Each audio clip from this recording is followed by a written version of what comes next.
I left early. 7:03.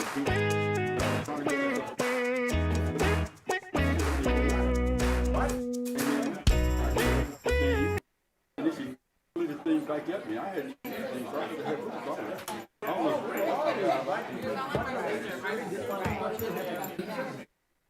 that was very nasty towards me. And then threw it back, said I got to cut the piece. And there were people right there already cut up. Everybody had a piece. I don't know who it was, but it blew me away. Oh, I already know. Oh my The God. one that was cutting the pizza. I don't know if you know. The one lady that was volunteering, it's not actually a lion. Martha. I don't get. Okay, we're going to get started. I don't know who it was, Ben. Okay. Miss Oak looks fabulous.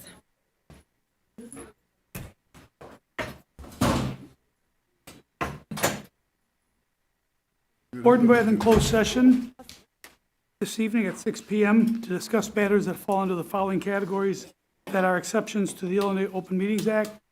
Personnel matters, exception C1, specific personnel appointment, employment, compensation, performance, dismissals, and legal matters, exception C11, actual or threatened litigation.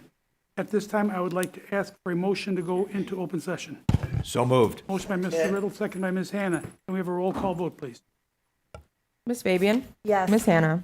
Yeah. Ms. Lensing? Yes. Mr. McBride? Ms. Ramirez? Yes. Mr. Riddle? Yes. President Rodriguez? Yes, motion carries. We are now in open session. Mr. Shinkin, would you please do us the honor of leading us in the Pledge of Allegiance? All right. To the flag of the United States of America and to the republic for which it stands, one nation, under God, indivisible, with liberty and justice for all. Thank you. Please be seated. Okay, next item on the agenda is President's Report. And I don't have a lot to report, but I just wanted to mention the Intergovernmental Committee luncheon that I attended last Thursday, December 11th, representing District 60. And this was a meeting with all the leaders in Waukegan and Lake County. And we had some very important matters that were up for discussion. And one of them was just the progress that Lake County Lakeshore Campus is making and how it is progressing. And they gave some statistics that are just really impressive as to their performance, the students that they have, the graduation rates and all that. It's just really very impressive. And the interesting thing about it is that with all their campuses, the Lakeshore campus downtown, right here in Waukegan, seems to be the one that's taking the lead and is really outshining the other campuses. So I was really impressed. We had an immigration update by Dulce Ortiz and Carmen Patlan, and they just helped to put into perspective some of the things that are going on, that were going on during the time that ICE was in Waukegan, and how they are continuing to work to provide assistance to families that are that have been affected by some of the activities of ICE, and they are still available and able to help for anybody that is looking for assistance. And the other major item on the agenda was Vista Hospital, which is a matter of concern to all of us, because Vista Hospital is in very serious trouble right now, and its future is uncertain. And it's a for-profit hospital, which means it operates by different rules than not-for-profit hospitals. And it should concern all of us, because those of us that live in Waukegan, which are all of us, we need a hospital. And so that's an item that is going to be worked on and be up for discussion for some time until it gets resolved. And we needed to do our part to provide the input and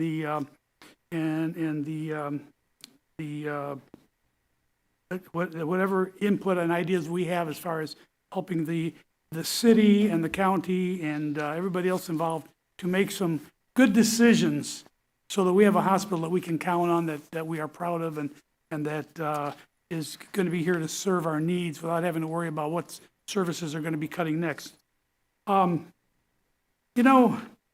We have so many good things going on in our school district, and just want to point out a couple of them.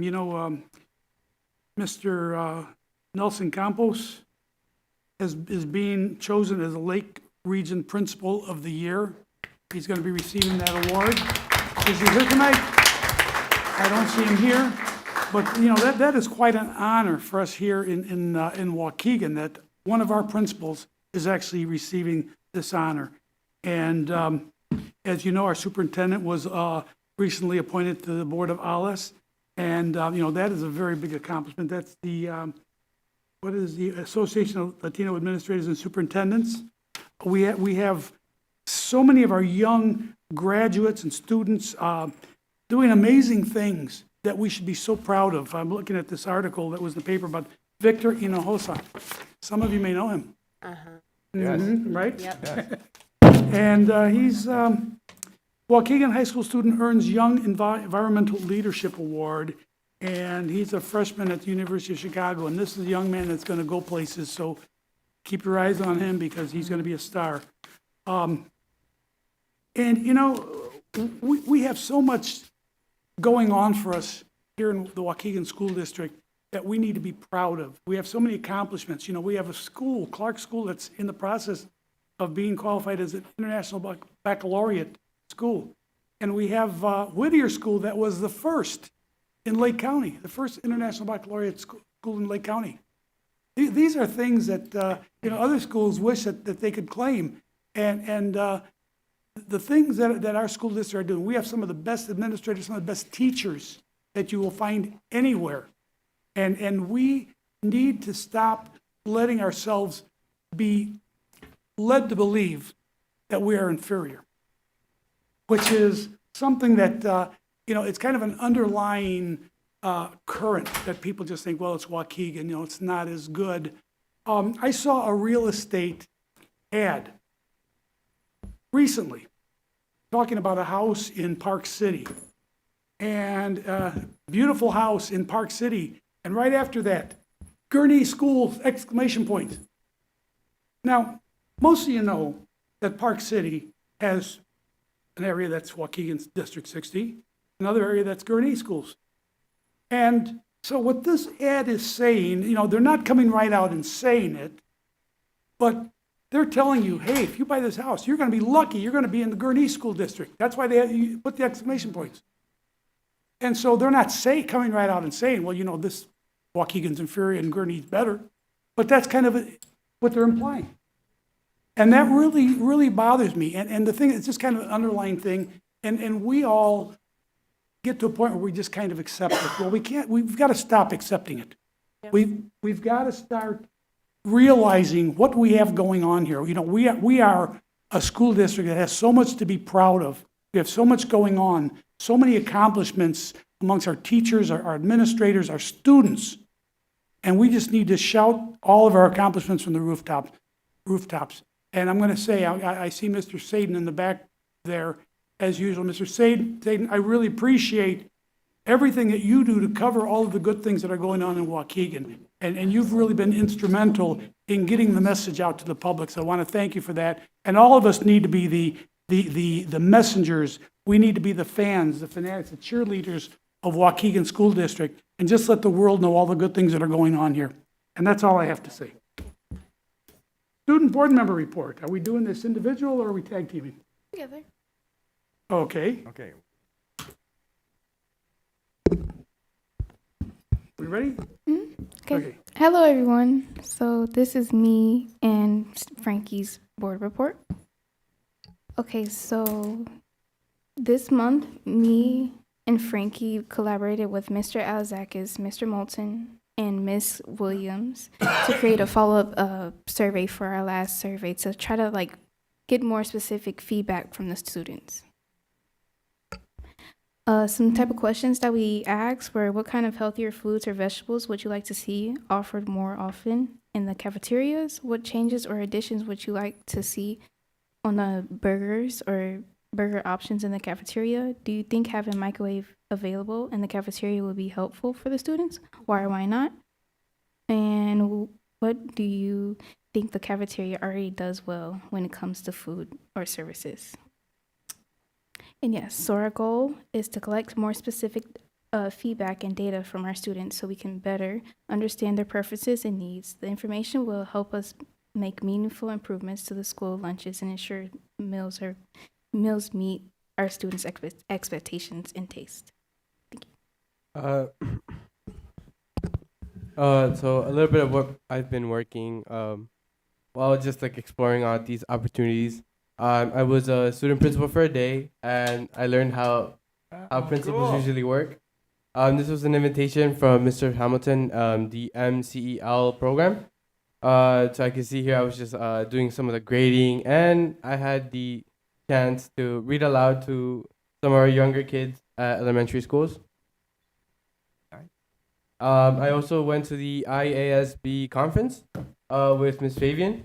We really had a good time. I met new people and how districts usually work, especially when it comes to electing a superintendent, and really just a lot of background knowledge of what they really do. I saw great companies that offered a bunch of things. Like we can see here, one of the programs were like working with drones. It was just really overall a really fun experience, and I really enjoyed this.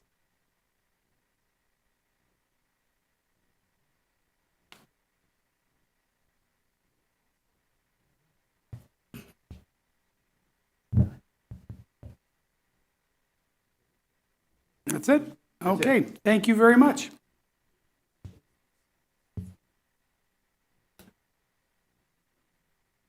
Okay, next item. Item 7, special recognition and presentations. Spotlight on 60. I was just waiting because there's some other conversations going on up here. Are we ready?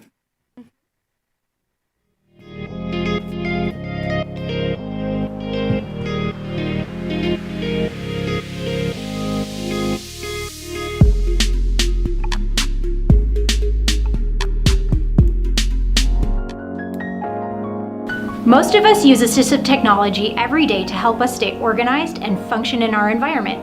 Things like glasses, hearing aids, closed captioning, calendars, and smartphones are all types of assistive technology.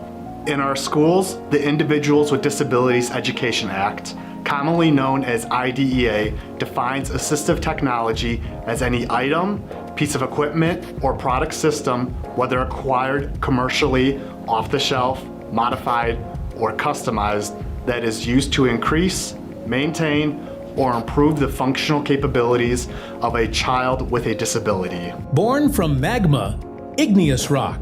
From speech-generating devices that give students a voice, to adaptive keyboards, screen readers, and even pencil grips, assistive technology opens the door to academic and social opportunities that reflect a learner's abilities, not their obstacles. These tools don't give students an advantage, they give them access. Access to AAC is life-changing for my students. For someone like Noah, speaking can be really hard, and it gives them a voice. It gives them a way to express their feelings, their thoughts, and needs when speech isn't enough. I see how students are frustrated when they can't communicate. And once they have consistent access to AAC, they actively participate in class, interact with their peers, and show their personalities.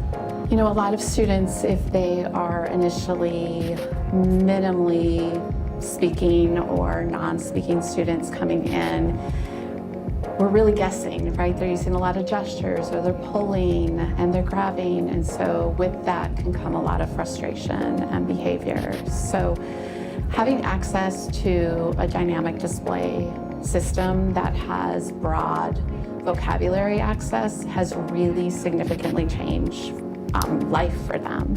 Many times what we'll see behaviors that normally we wouldn't see if they were able to communicate, because the behavior is always telling us something, but it's our job to figure out what it is that they're trying to tell us. So with this type of technology and devices and strategies, we're able to communicate with our students to figure out what they need and want. The staff here is exceptionally empowered to work with the students to find out which device works best for them. They're able to talk and tell us what they want, not only what they want, what they need, but what their interests are. And if we can get them to tell us what they're interested in, then we can really connect with them and build their language. Chicken. The chicken. duck, duck, quack, quack, chicken, chicken, cluck, cluck. Chicken says cluck, cluck. Chicken, duck. Are they friends? So the student that you're observing me with, initially there was a lot of frustration, and his mom had shared with me that things are so much different at home now that he has access to a system. Much less frustration. He's able to tell her what he needs, what he wants to do, and why he's frustrated when he's frustrated. So it's just really helps kids not only communicate their basic needs, but to share and to socialize. Kids will call out each other's names and they will say hello to one another and say hello to, staff members that they're interested in and like. And it's really just opened the world for them, fulfilling some of the basic rights and needs that they have. A switch, an adaptive mouse, or eye gaze access may open the curriculum for a student with limited mobility, but these innovations also pave the way for more intuitive, inclusive digital tools for everyone. What begins as assistive technology often becomes universal technology. As schools embrace these tools, they're not just supporting individual students, they're reshaping the learning experience, making it more flexible, more responsive, and more accessible for everyone. Very good.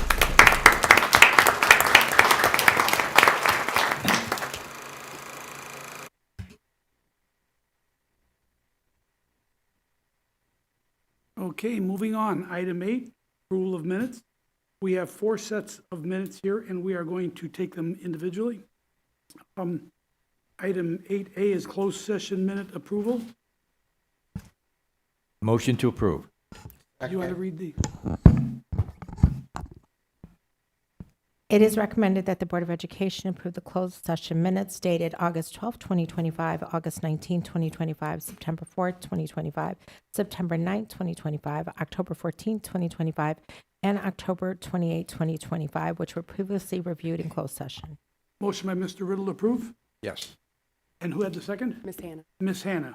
Any comments, corrections, change, or we're not going to change it in open session? They've already approved. A roll call vote, please. Ms. Fabian? Yes. Ms. Hannah? Ms. Lensing? Yes. Mr. McBride? Yes. Ms. Ramirez? Yes. Mr. Riddle? Yes. President Rodriguez? Yes, motion carries. Item 8B, approval of minutes for the micro meeting, open session, November 10th, 2025. Motion to approve. Want to read it? Oh, you want to read it again? It is a recommendation that the Board of Education approve the micro meeting open session November 10th, 2025. All right. Motion to approve. Motion by Mr. Riddle, approve. Second by Ms. Hannah. Any comments, corrections, changes? I have some. Page 1, third paragraph, second paragraph under roll call. Closed session portions of the meeting, the comma, then an S. That S needs to be removed. Second page, 8A personnel, the first line, that the Board of Education accept, just remove the S. Second line, that the Board of Education accept, remove the S on that. Page 3, under student discipline matters, second paragraph, Mr. Riddle shared that he and Board President Rodriguez recently attended a Bravo concert, make that Bravo Waukegan concert, and that's all that I have. Motion to approve as amended. As by the amended? President. And second, to approve as amended. Okay, roll call vote, please. Ms. Fabian? Yes. Ms. Hannah? Ms. Lensing? Yes. Mr. McBride? Ms. Ramirez? Yes. Mr. Riddle? Yes. President Rodriguez? Motion carries, minutes are approved. Item C, approval of minutes for the open session meeting, November 18th, 2025. It is recommended that the Board of Education approve the minutes for the open session meeting November 18, 2025. So moved. Motion to approve by Mr. Riddle. Second by Ms. Hannah. Any comments, corrections, changes to the minutes? I will be passing. I was unable to attend for personal reasons. Okay, thank you. I have some changes.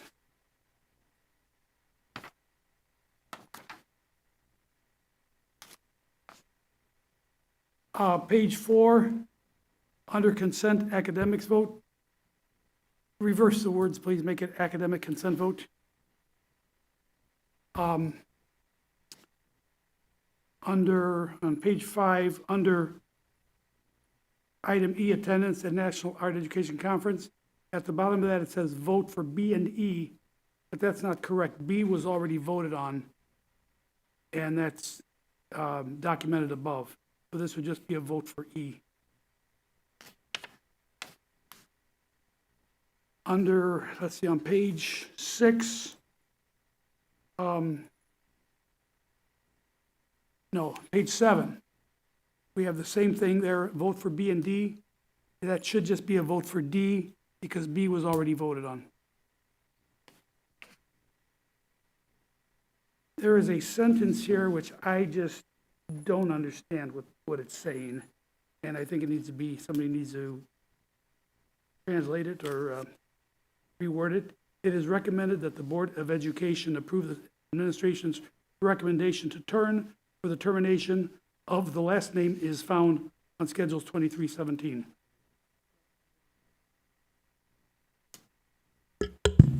Can you identify which item that is so they can go back and double check that?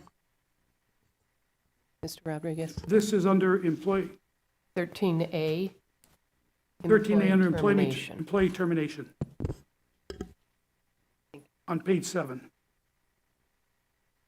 Okay, and then, let's see what else. I think that's all I have on that one. Okay, motion to approve as amended. Second. As amended. Okay, roll call vote, please. Yes. Ms. Hannah? Ms. Lensing? Pass. Mr. McBride? Ms. Ramirez? Yes. Mr. Riddle? Yes. President Rodriguez? Yes, motion carries, minutes are approved. Next one is the approval of minutes for the special open session December 8th, 2025. Do we have any comments, corrections, changes to those minutes? I'm sorry, motion to approve. Motion, okay, second. Any comments, corrections, changes to the minutes? I do have one change. That is on page 1, under roll call. Carolina Fabian joined the meeting remotely at 6:02 PM. The reason needs to be stated on that.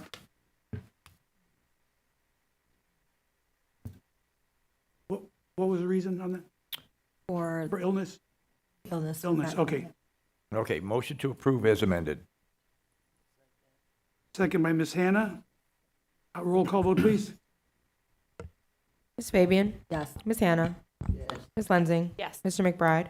Yes. Ms. Ramirez? Yes. Mr. Riddle? Yes. President Rodriguez? Yes, motion carries, minutes are approved.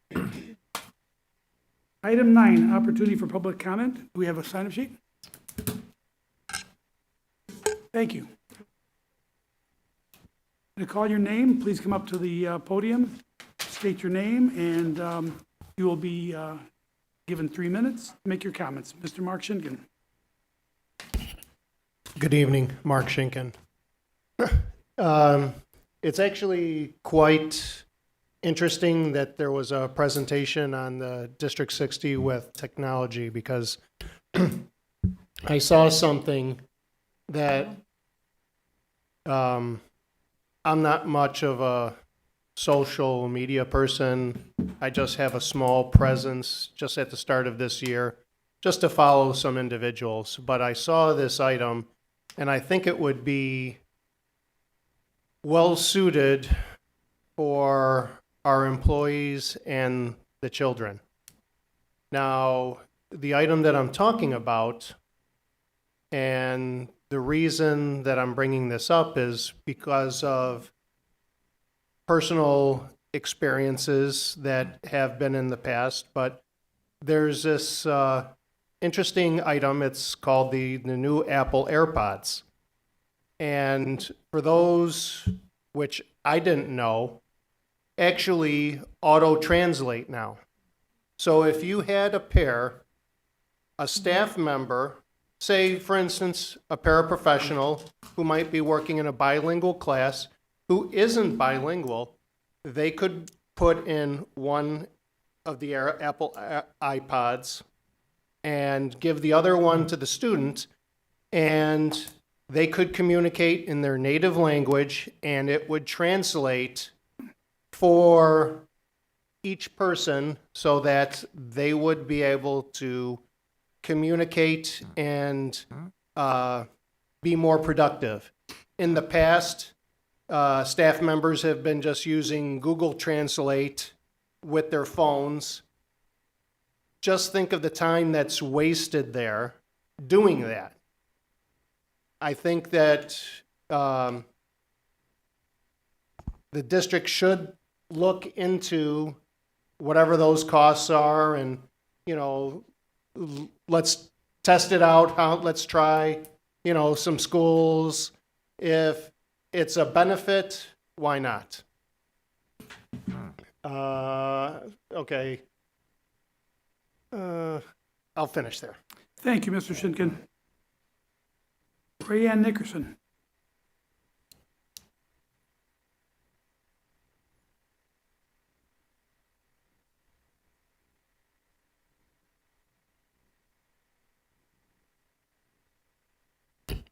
Good evening. I was here last month speaking. I'm here speaking again about the decision to deny our grievance on the courses that we took through Idaho State. Professional development, as I understand it, is attending seminars, webinars, conferences, workshops, and courses, all to better ourselves. My primary concern stems from the unexpected change regarding the acceptance of these courses. The same exact professional development courses that were already approved in the spring that teachers turned in and have received their lane changes and their credits for. I said we were blindsided. No reason given. These are professional development opportunities, not degree seeking. So they're not going to be as rigorous as the grad classes that I took to get my master's degree. I started in January to make the cutoff in September, and I finished them, all 60. You can do it, it's self-paced, it's online. I did it over spring break. I did it all summer. Had my laptop with me. I bartend in the summer at the golf course. They would come in, oh, what are you doing, going back to school? Yep, I'm trying to get these classes done while I have downtime. And that's exactly what I did. I've observed numerous professional development activities here that require considerable payments, hotels, flights, food, Minnesota, Arizona, Georgia, and Florida, all in the past 2 months. They get their credits, those taking union courses, book studies, mentoring. No one said anything about rigor there. I took this because it offered flexibility. Each course has 8 modules. Each module has a quiz. I have 8 quizzes to take before I go to the next course. So I spent a minimum of 15 hours, and I lowballed you on that one. 300 hours total. It cost me $3,300 to take the courses. $45 times 300 hours is $13,500, plus what I paid to take them. $16,800 is what I have spent in time and money. You'd be cheaper to give me my lane change. Thank you. Thank you, Ms. Nickerson. Eugenia Briscoe.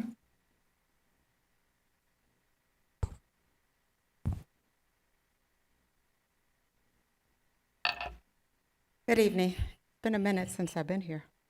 But I've been watching you guys on YouTube every time, so I've never missed. A couple of things I want to talk about. I looked at the data when it was presented, and I printed off just so that I can get a better feel for it. I appreciate what you're saying about the positivity for the school district.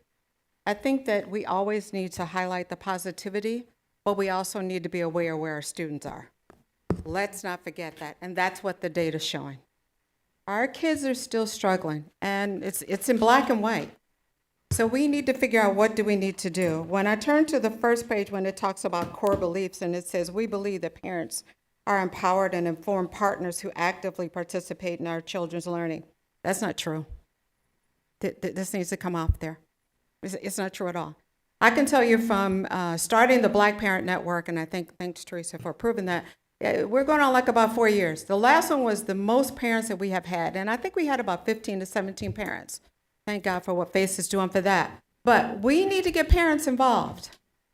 Our data reflects where our kids are, and I'm a data person.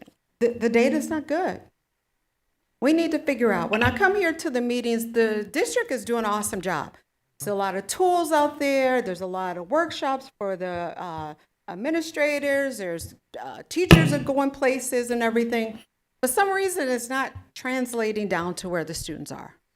And we need to figure out why. You guys need to figure out why. I still sub in the district. I don't sub as much, but when I'm there, I always take, in that district, that 60, I actually subbed in one of those classrooms. Of course, the teacher wasn't there because I was there. Shout out to those paras. Those paras do an awesome job with those kids, and the tools that they have, that is awesome. So shout out to those paras while I'm standing here.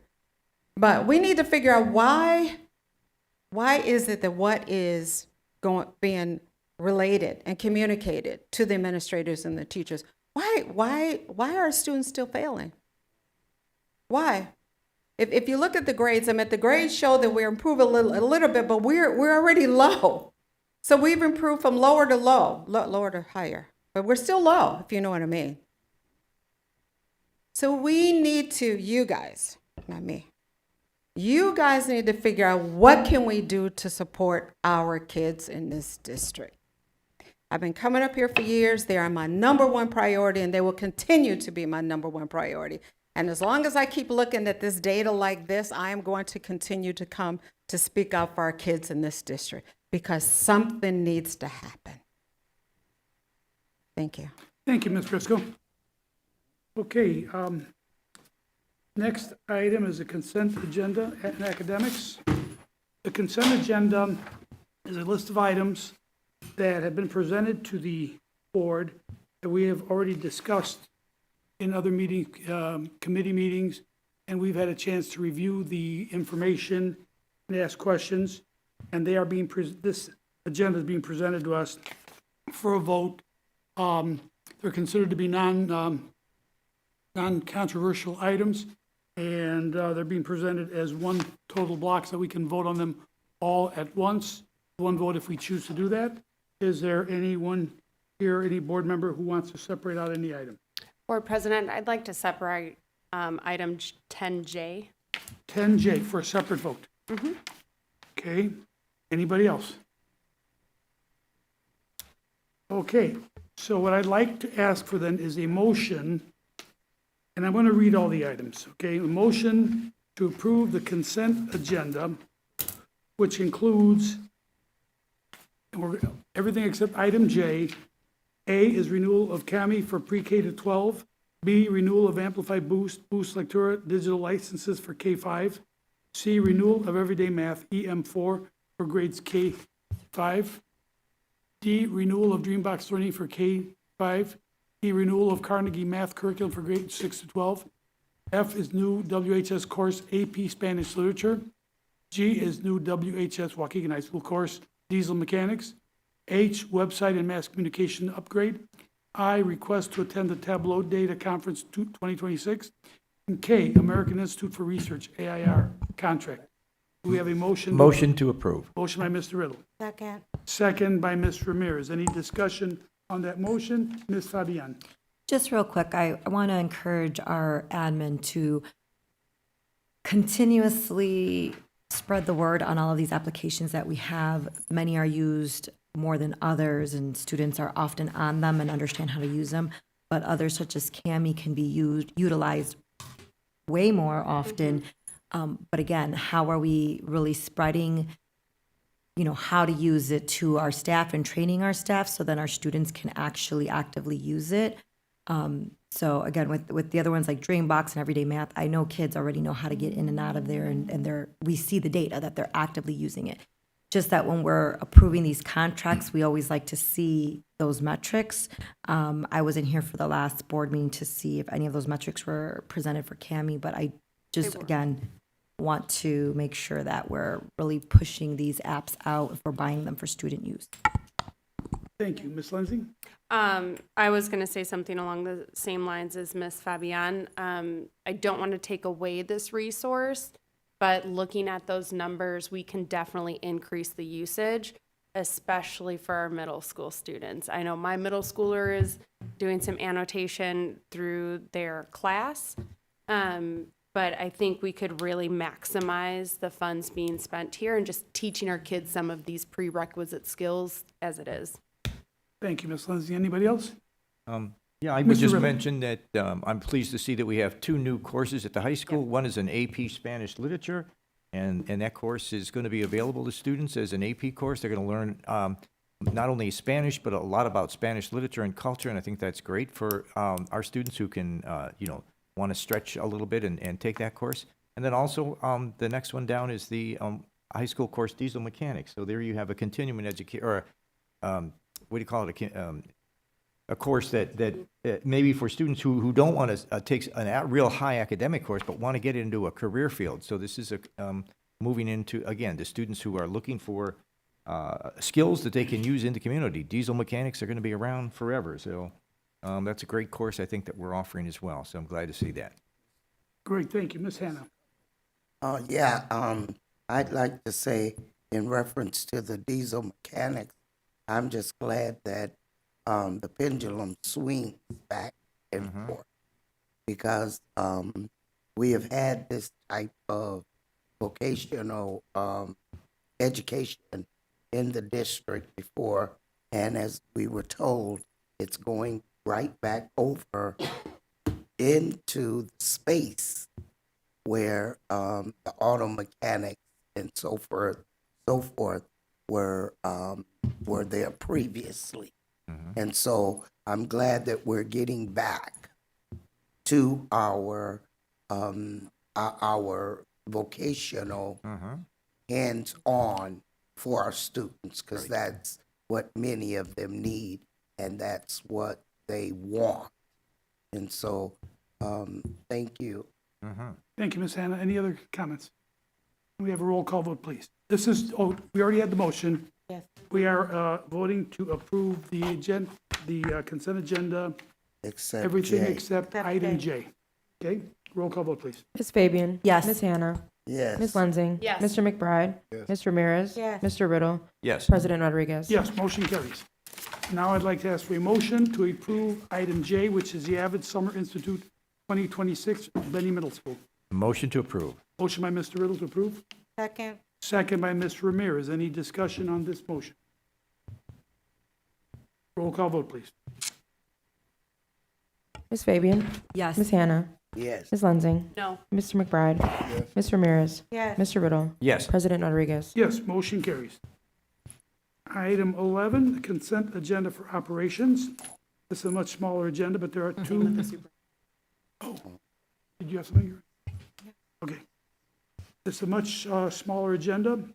There are 2 items, and we are going to ask for motion to approve both of these items unless somebody wanted to separate them for any reason. Okay.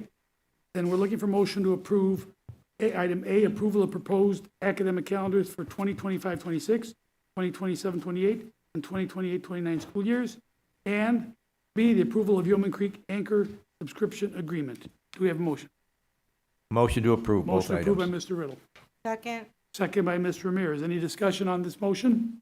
Only to say that I think, the committee did a really good job. It was very difficult to get agreement on all 3 years for the proposed academic calendar, but I think they came up with a good compromise.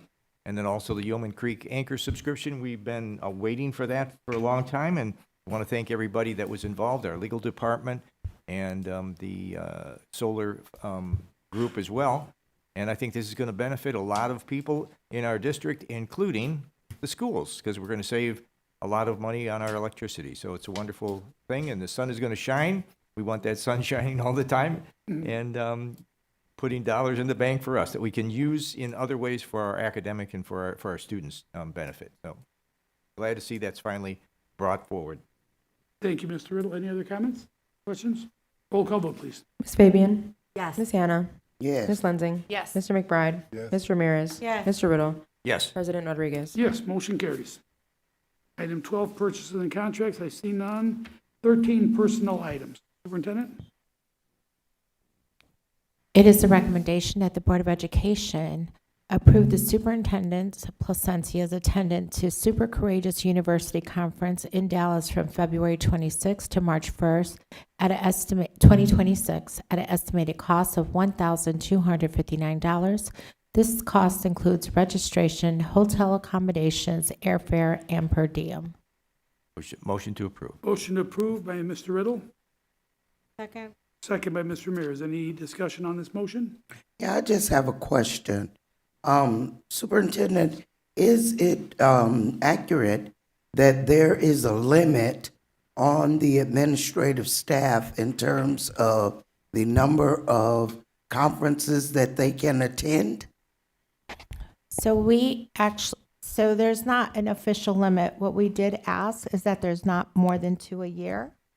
Unless you're presenting at a conference or you sit on a board, we understand that a lot of our staff do present at conferences, et cetera. So yes, we are looking at 2 out-of-state conferences. So that includes you as well, right? It does. And I will say that I do have to attend conferences with the board. This is my conference for my own professional development along with AASA.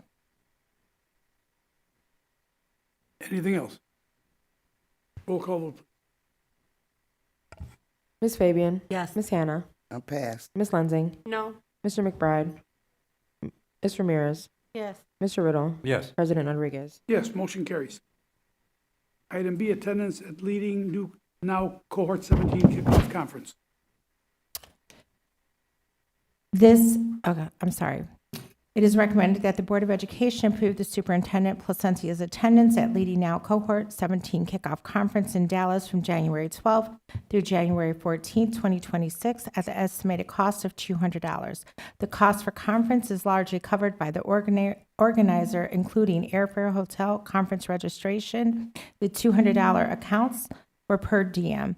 I could speak on this. I was accepted to be part of Leading Now Cohort for number 17. They are covering all my costs, and it is a national organization. Thank you, Ben. I did send the, acknowledgement and the offer to the board previously. Motion to approve. Motion by Mr. Riddle, approve. Second. Second by Mr. Ramirez. Any discussion on the motion? Roll call vote, please. Ms. Fabian. Do you have a comment?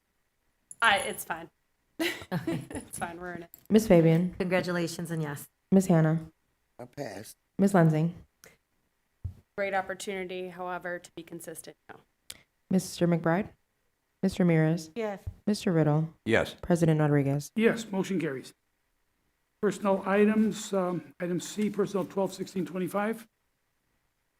It is the recommendation that the Board of Education accept the administration's recommendations to approve the appointments, retirement, and accept the resignations and terminations as found on schedules F1002, L949, T317, and G660. Motion to approve.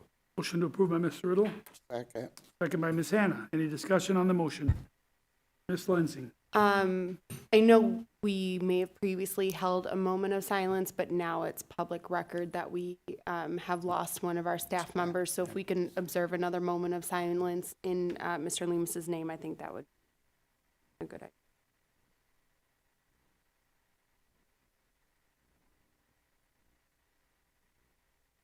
Thank you.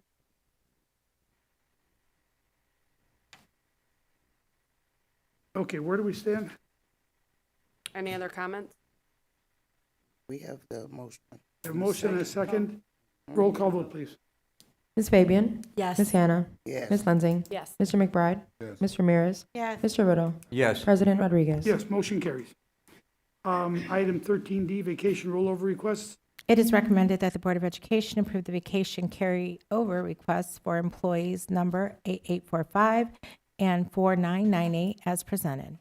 Motion to approve. Second. Motion by Mr. Riddle, second by Ms. Hannah. Discussion on the motion?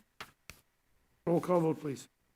Ms. Fabian. Yes. Ms. Hannah. Yes. Ms. Lensing. Pass. Mr. McBride. Yes. Mr. Ramirez. Yes.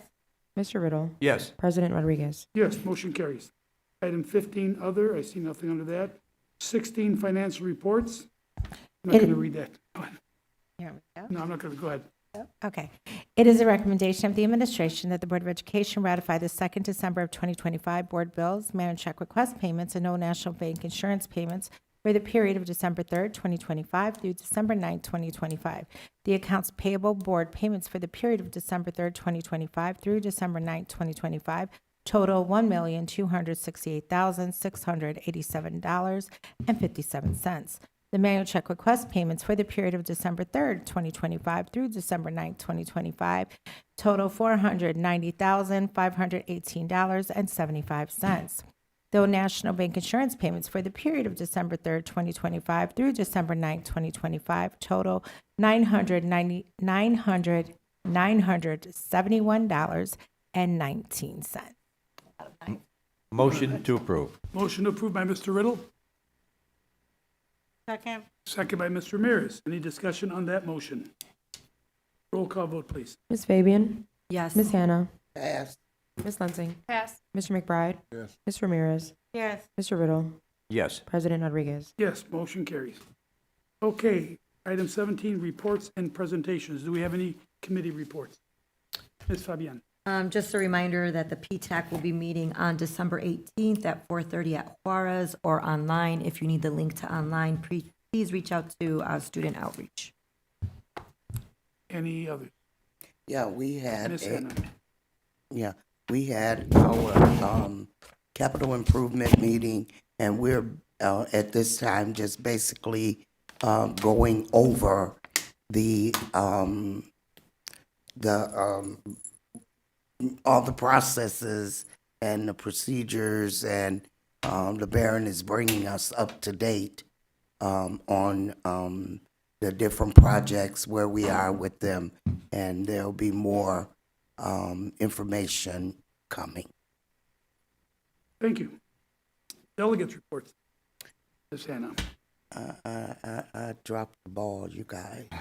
Yeah, that's okay. I was supposed to bring the report, and I walked off without it. Next time, we won't let you get away with that. Yeah. Okay. But everything that you all, well, particularly Mr. Riddle, because he submitted something to me. All of those things were approved and is moving forward at the state level. So, Good. Yeah. Thank you, Ms. Hannah. Superintendent's report. Yes, thank you. At this time, I believe Dr. Brown and Ms. Malewski are, I see Dr. Brown back there. Hi, Dr. Brown. Thank you for presenting. Can we get the presentation up? So we are going to be looking at 2025-2026 beginning of the year data review, and it has been presented by Dr. Brown.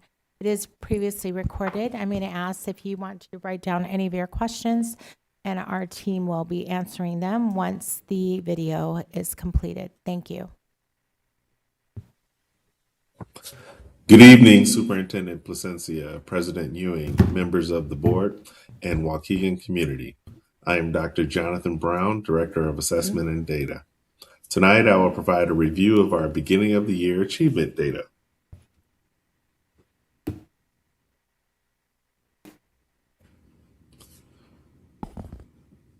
Over the past few presentations, we mentioned how we plan to report on student progress using course-based Tier 1 assessment results. As instruction happens, students are assessed throughout the semester. These Tier 1 assessments are meant to measure smaller bites of student understanding as a direct result of instruction. We will attempt to refresh your memory about this later in the presentation. Our focus for this presentation will be on math and reading performance in various grades across the district. We will review Tier 1 assessment results as well as interim assessment results. Let's turn to our Tier 1 curricular measures, starting with some background information. The district's vision statement states, Waukegan Community School District 60 is a diverse, world-class educational institution that engages, equips, and empowers all children to be successful change agents in an ever-changing global society. The district started our Tier 1 initiative as a direct result of our vision statement. In order to empower our children to be successful change agents in an ever-changing global society, they must graduate from our schools ready. Instruction that gets them ready depends on Tier 1 being effective. Tier 1 is our focus and priority. In Tier 1, all students receive instruction within an evidence-based, scientifically researched core program. Tier 1 is synonymous with Waukegan's core reading or math curricula that are aligned to state standards. Waukegan's Tier 1 initiative is research-based, focused on the following. Tier 1 is considered effective when 80% of students reach mastery. The most effective intervention is a highly effective first teach. An effective and efficient Tier 1 enables Tiers 2 and 3 to provide appropriate levels of intervention.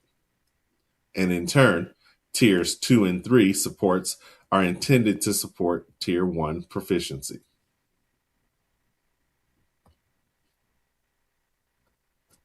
Tier 1 goals focus on students, educators, and leaders in the district. Goal 1 involves every student receiving high-quality evidence-based instruction. Goal 2 involves every educator being prepared and supported so that they can deliver high-quality evidence-based instruction. Goal 3 involves every leader being equipped to create and sustain equitable conditions for high-quality, evidence-based instruction to occur.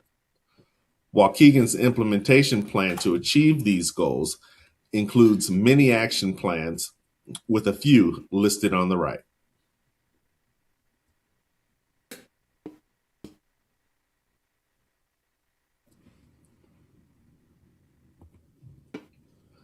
Today, we are reviewing data from the beginning of the year with a focus on Tier 1 data that is part of our balanced assessment system.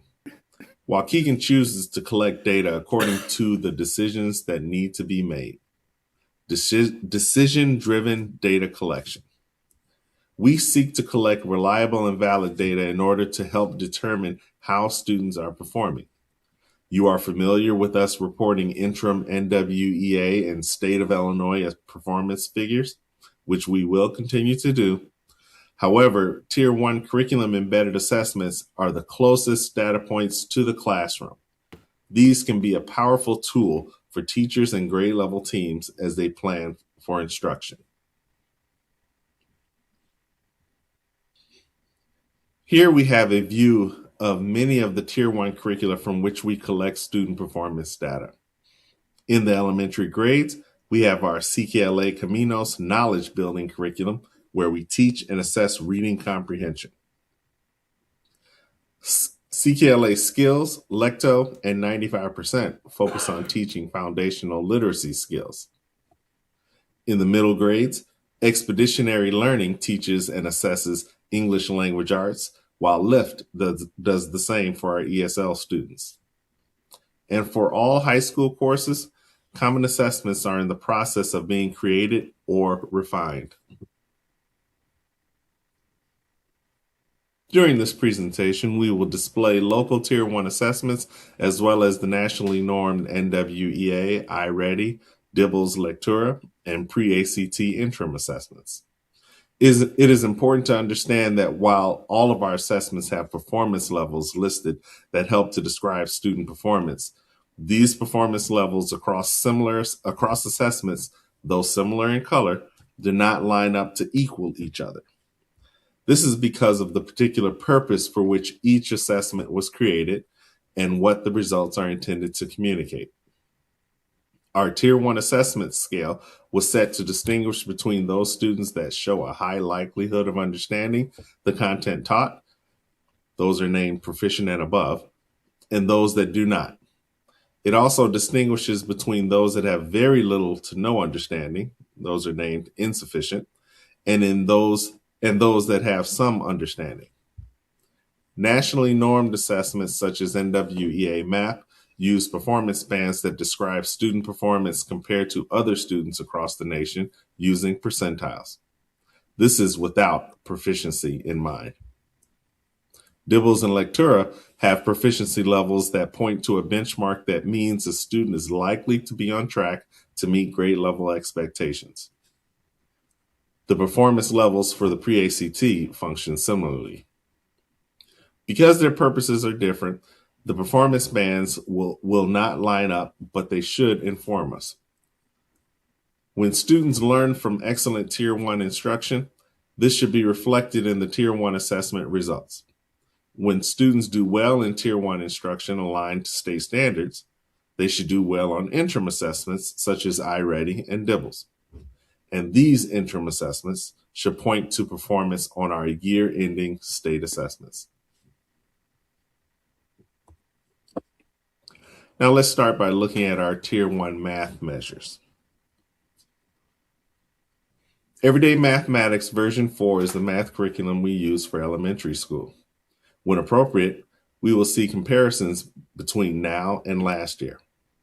Here we have student performance on the first 2 unit assessments. Last year, 36% of scores were at the proficient or above levels.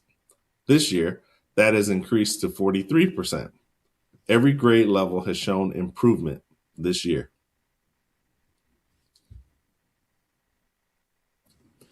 In middle school, assessments have been revamped so no comparisons are shown. Accelerated math classes are offered across the district. Overall, performance in regular math classes have lagged behind all accelerated classes. Across the first 3 units of instruction this year, scores for 29% of assessments administered were at the proficient or above levels.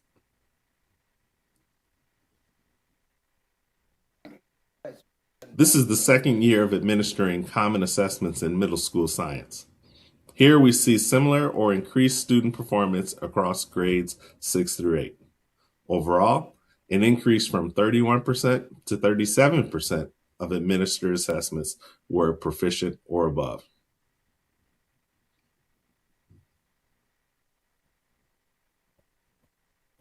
Moving on to our interim assessments, NWEA and iReady. Beginning of the year testing results show about a quarter of our students scoring in the high average or above percentile bands for grades 2 through 5. Those are the green and blue sections on the right.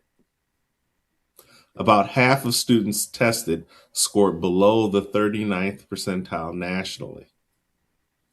Students scoring at the 70th percentile or above have a high likelihood of testing proficient on the spring state test.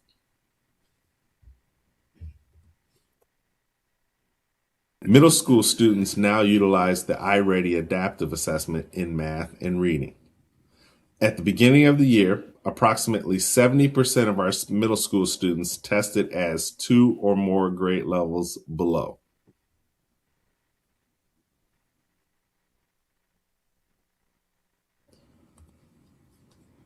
This year, our 8th grade students participated in the fall pre-ACT alongside students in grades 9 through 11.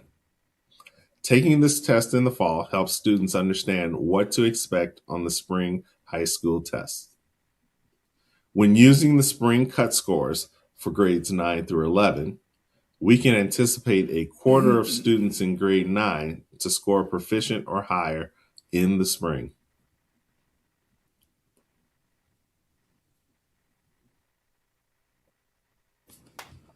Students in grades 4 and 5 took the NWEA science assessment in preparation for the spring state assessment. Results showed that upwards of 15% of 5th graders may be on track to score proficient or above on the spring Illinois science assessment.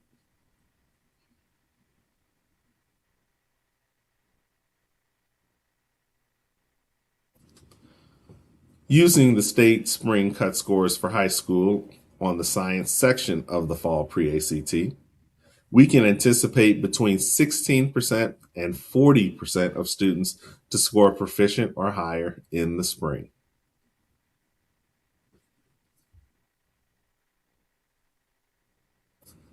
Now our Tier 1 reading performance. Here we have our newest program focusing on early literacy skills in Spanish. This includes letter sounds, spelling, early writing, and reading comprehension. Across the first 2 units of instruction, kindergartners are scoring at 66% proficient or above, while grades 1 and 2 are at 31% and 44% proficient or above.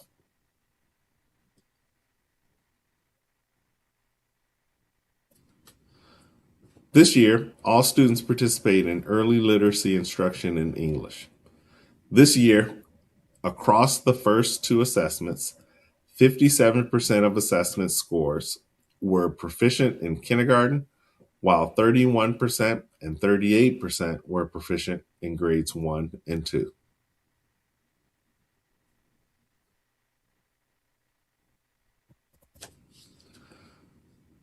This is our second year using the CKLA program, which focuses on building background knowledge through stories, science, and social studies topics.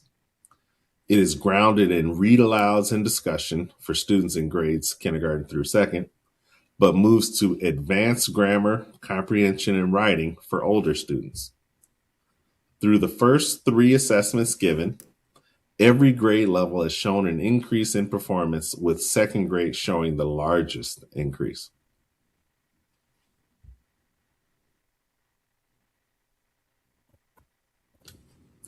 In middle school ELA, we see higher percentages of students in grades 6 and 7 scoring proficient or above on Module 1 at the beginning of the year. Overall, 45% were proficient.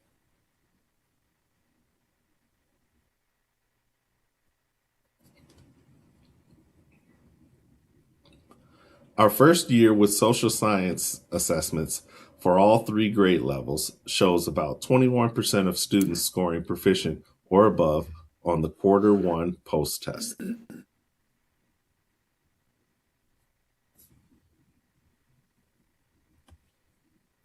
Now our reading interim assessments performance.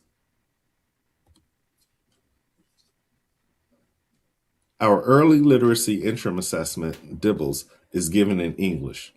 Student performance has increased from 27% scoring at or above the benchmark last year to 29% scoring at or above the benchmark.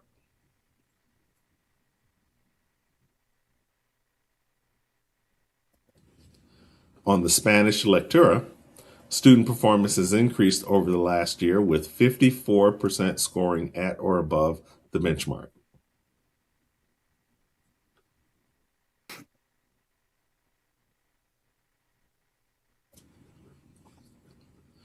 At BOY testing, 18% of students tested scored in the high average or above percentile bands in grades 3 through 5. Half of tested students scored below the 26th percentile in reading in English. Most students scoring at the 70th percentile or higher are on track to score proficient on the state test.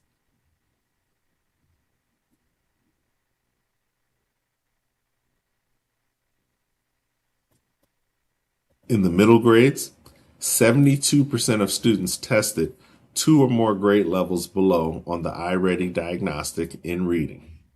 The results of this test are utilized to help plan instructional interventions.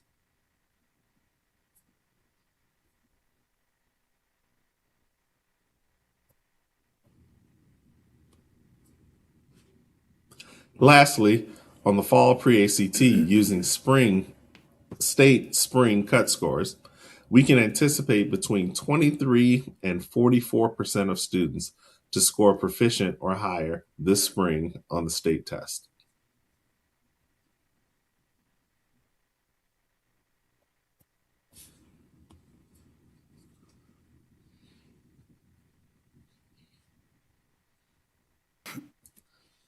Next, impactful actions for enhanced learning results. We will continue to provide all teachers with high quality instructional materials. This includes the materials referred to earlier, as well as are K through 2, Year 1, Caminos, Lectoescritura, K5, Year 2, CKLA Knowledge, our K12, 612, Lift for ESL, 612 SLA, which is going to be vertically aligned.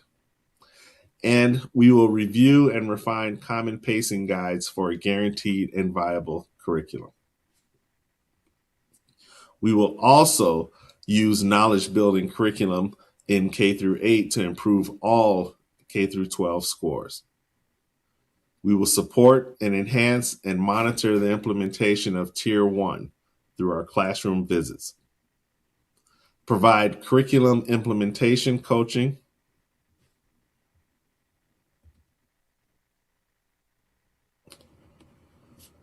As far as instructional practice actions go, we will continue to provide coaching of instructional practice for staff, continue to provide monthly professional development on focused topics such as middle school teacher professional learning communities and middle school and high school instructional leadership team training.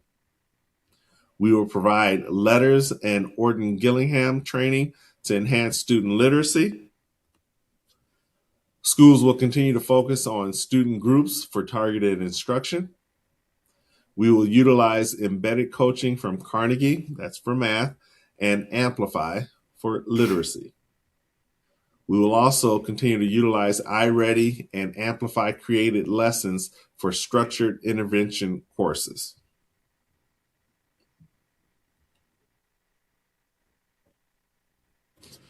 For assessment practice actions, we will continue to provide support for the creation and administration of Tier 1 common assessments.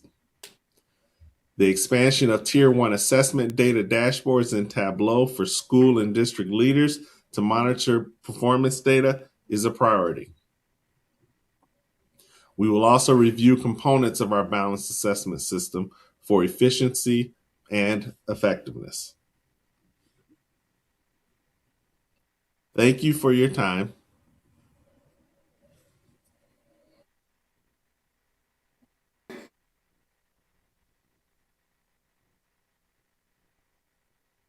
I think at the beginning of this, I addressed President Ewing instead of President Rodriguez. I apologize for that. No apology needed. Can't believe I did that. Old habits. That's it. Do you all have any questions? I do. Can you go to, I believe, slide 20?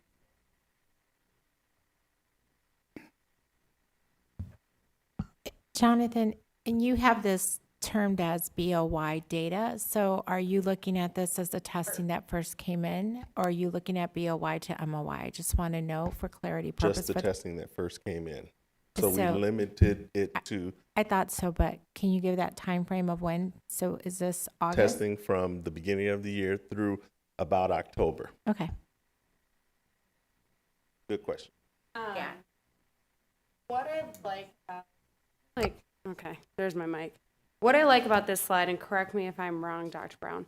So for our kindergartners, 24, 25, they're now in first grade. So really, we're looking at that 39% jumping to 63% with their progress.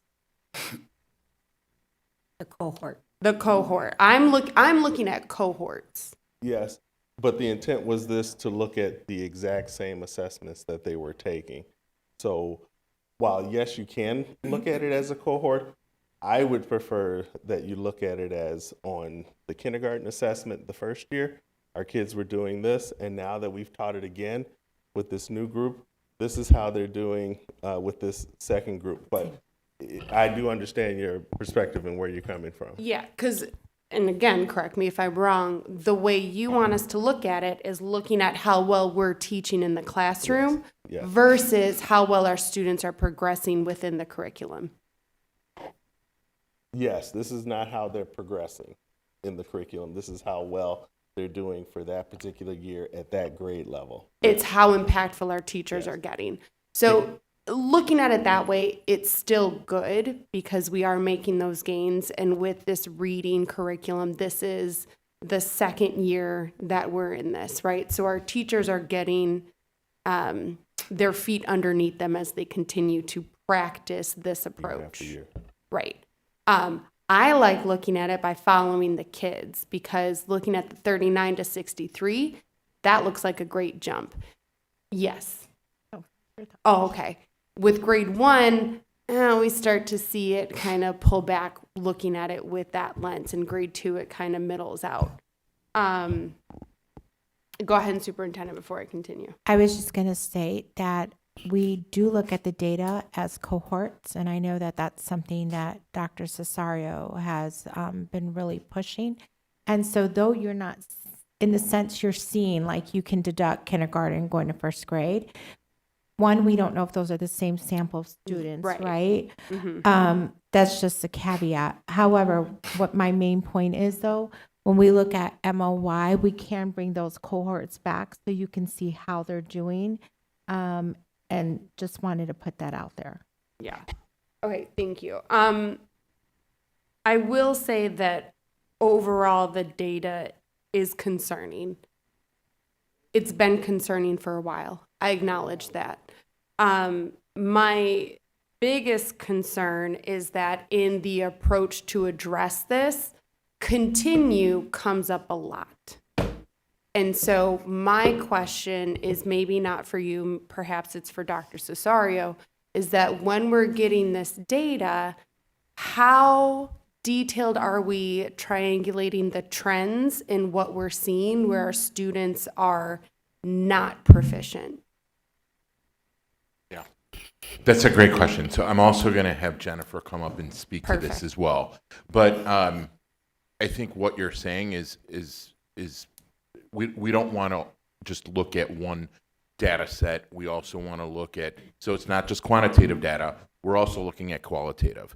So when I'm saying qualitative data, we're going in, we have these tier 1 site visits where we're actually going in to the classrooms to observe practice, to see what's being implemented. Last year was the first year of implementation for our literacy plan, and the primary focus on that was implementation with fidelity. And so what that means is we were just looking to make sure that our teachers had the materials, they had the room set up in a certain way, they were following along with what the pacing was, and so on and so forth. And so there were some great success with that. We also then this year moved into more of looking at the practice, the behaviors, what teachers were doing with the program, and how we could support.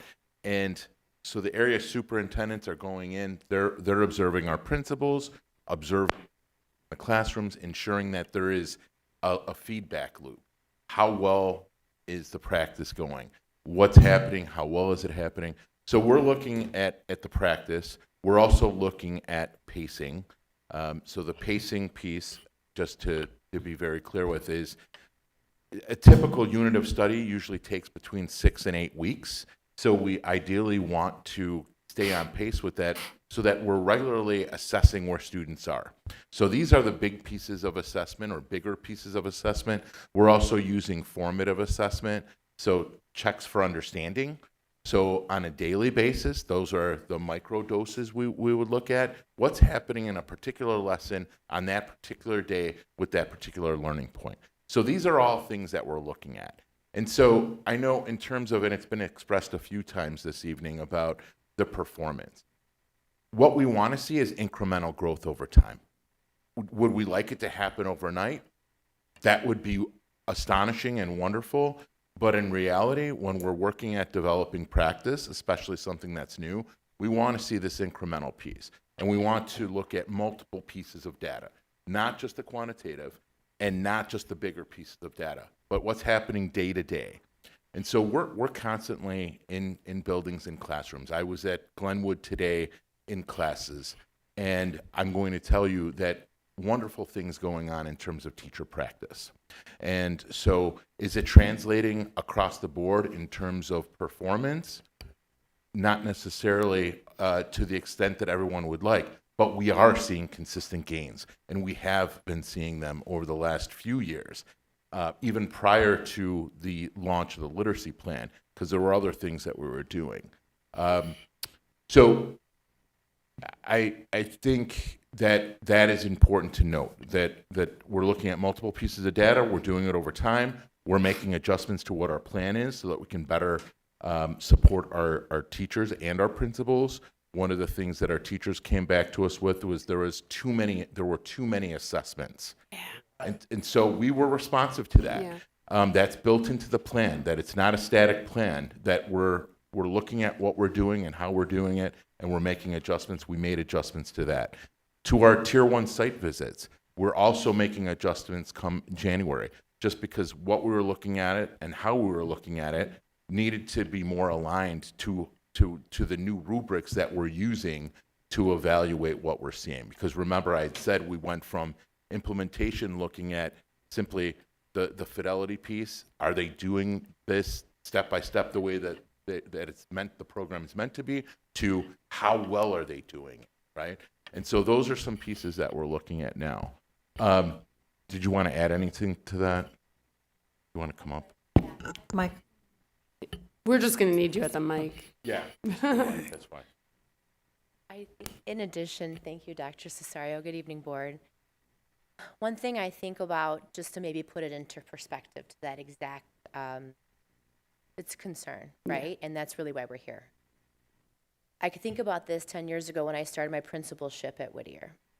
If we just were thinking about our math program, which we still have here at EM4, that we've seen the biggest gains yet on paper. An average third grade class would have, I want to say there's about 12 units, not perfectly, but let's say, for example, there are 12 units in a year. What I know to be true as the principal of that school is that we were struggling to get through 7. Yeah. So just matter of fact, when you don't get through a full year of learning, and then you continue on year after year, and every year manages 3/4 of that learning of all the other students that are in Illinois that have access to that, it does widen that gap. And so when we thought about this plan, on how we wanted to visualize it, but how we wanted to know on paper, factually, where that really was happening and how big was that gap when it was happening, and how can we coach around that? How can we make it, if it's not viable, can we fit it in the year? Let's look at it deeper. We've made those shifts, and so now when we're noticing about where we should be, give or take, across a year of learning for an average third grader, we're seeing that they are, for the most part, probably 30% more on track to have that access of their learning, because it affects that ACT at the end of the line. And so when we're at the schools, what we do is we look at, specifically for that school, we're going to look at the class. We're going to look at are the students that are performing the lowest within this classroom, is it just 10% of them? Well, if that's the case, they're definitely going to have an intervention, right? Because there's a smaller group of kids. And then we look at if 80% or more, if 20 out of 25 of your kids are all scoring at about this grade level, what we want to do is look at how could we shift our instruction for additional skills in this 30 minutes of 90 that help all the kids in a whole group. Is we just don't have enough people on deck or hands on deck for small intervention groups across every single school, every single grade. So we start to shift that practice around that coaching when it comes to that. And being able to look at it, matter of fact, on paper has helped us to be able to track this, to show exactly this, of the data that is happening of how well kids are doing in response to instruction is really the data that we're looking for, aside from those 3 times of year benchmarks. And so it does widen, and having more attention and focus around it has helped that. And it's really opened our eyes, because I say we, as in all of us, we weren't noticing that across the board. And when you start to count that up, it matters. It matters for 14,000 kids. And so that's been very helpful to visualize that and to be able to lean into it so that it gets better, just as Dr. Cesario was saying that it is, and incrementally will, our belief at that, with that instruction. Okay, thank you. I have 3 quick points. With the middle of year data, based on prior presentations, when we come to that point, my takeaway in my head has always been this data is not good data. So when we get to that point, I think as a board member, for me, I would rather understand like what are the areas that our students are struggling with. Within mathematics, is it word problems? Is it multiple step addition? Like where is it? What are the big trends within those? Because like these data points, they're not good, you know, and we know that looking at it, but when we dive deeper, we can start to dissect to see what's really going on. And if we know middle of the year is just kind of like, well, it's testing things that they haven't learned yet. It's, to me, that's pointless. I'd rather hear about that. So I don't know if that was in the plans, but that's just kind of what I'm secretly hoping for. So before I get to your question, Ms. Fabian, can I just address I that? did have two more things, but yeah, for sure. Just because we're on Yeah. the point here. Uh-huh. So just to what Jennifer was talking about, it's the same thing about the pacing piece. Mhm. And that's why we're looking at the pacing. If it's off, if we're off pace, then we're not able to even cover that material, expose students to that material test that them they're going to appropriately. see on there. Right, and that's where we're seeing this discrepancy that starts out stronger, and then we have middle of year, and so we're trying to do multiple things at one time here, and so it's not just one thing. There's not one fix. Yeah. It's multiple things, and it's really about making sure that, and I think we're really off to a really great start over the last few years here with what we've done, but it's ongoing professional development. And as Jennifer said, working with MTSS, and then also having a structural piece, like at the middle school with the WIN classes available to ensure that we're providing that extra support when you have 80% of the class who's not getting that learning point. These are things that we're building in. But I do think it's important to acknowledge the hard work of the teachers and the principals. It's really important that we do that because their work is helping to develop our students. And these are certain data points, but not all. So I just think it's also important to say that as well. It's not a justification. Can we do better? Yes. Will we do better? Yes. But we also have to acknowledge the hard work that they're doing. So I think that's important too. I know you have two other questions. I do. I was going to save this one for my second, but because you brought up the teachers, I'll say it first. My kids come home and they are talking to us about their scores. My kids come home and are comparing to each other and they're, high-fiving each other and congratulating each other and saying good job. And that communication is coming from the teachers to the students on what that means. So I really appreciate that, one, they're getting such a quick turnaround on what that information is and that the teachers are communicating to the students what that means for them. Because I think it's so important that they're aware of where they're at so that they can be more in control of their learning process and just to understand. So I really appreciate that component of it. I will say to Ms. Briscoe's point, pulling in our parents, and I want to know how much collaboration is going on with the FACE department as you're identifying these trends to educate our parents on how they can support at home. Because in all honesty, it takes a village. We keep saying it, but we need to tap into that village. And to be honest, we need to educate that village, right? Like, my husband's a very smart man, but if you ask him to teach my kid how to read, he's like, I know how to read. He doesn't know the formula, the approach, how to break it down, etc. So not saying that our parents aren't capable of it, they just don't have the education background to bring it to the table, to bring it to what their kids are learning, especially when you get into math and there's all these new approaches. So I'm just hopeful that there's a focus to collaborate with FACE to really get to the parents the information they need, because our parents want to help our kids. We just need to give them the skill sets to do so. And so, and you're absolutely right. So we want parents as partners and to the extent possible to assist in any way that they can at home. You're absolutely right. And it doesn't mean that they have to become teachers at home, but having an awareness of what's going on, how they can assist, and just having that awareness to say, here, I know you talked about this today. Tell me more about that, is just in and of itself a wonderful thing to have. So we have been partnering with FACE. That was part of our strategy with gathering input and feedback from stakeholders with the work we were doing with the literacy plan. And having face sessions so that we can inform folks of what the science of reading was. And that's the same approach that we're going to take. We're starting to audit the math program now and looking at what we're going to do to align our work with the new math plan that's going to come out from ISB. So we're constantly looking at ways that we can bring our parents into what's happening and make them partners in the work.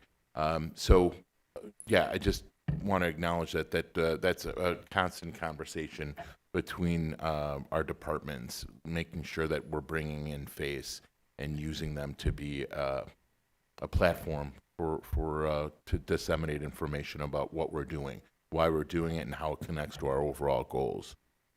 Fabian. Just to quickly add to Ms. Lenzing's point, even when you are educated in education, if you don't have the data to know where your child is struggling, you still can't help them, right? Like you need to know specifically, is it grammar, is it comprehension, is it phonics? And so are we getting that communication out to our families sooner rather than later so that they know individually, my child, while overall in the district we can say we see that our students are struggling with vocabulary, so let's have a session on that. But as a parent, if I know this is what my student really needs, I can do more support around that. And I'm really glad that you brought And that up. what applications we have, because again, we Yeah. purchase a lot of tools that can be utilized at home. And so are we not only saying, here's where your student needs, has room for growth, but here are also the tools that the district has to support that specific area. So I think that's another great question, and that's what we've been trying to do for the last few years here, is trying to make sure that we have supports in place that can make life more efficient for our teachers, but also provide information to our parents at home. And so we just had several meetings, one with our principals on a platform that can help us to be more efficient, that can combine some of the platforms that we're using into one system and to help communication with parents. I'm going to be sharing more about that, but essentially wanted to talk to the principals first, let them vet that.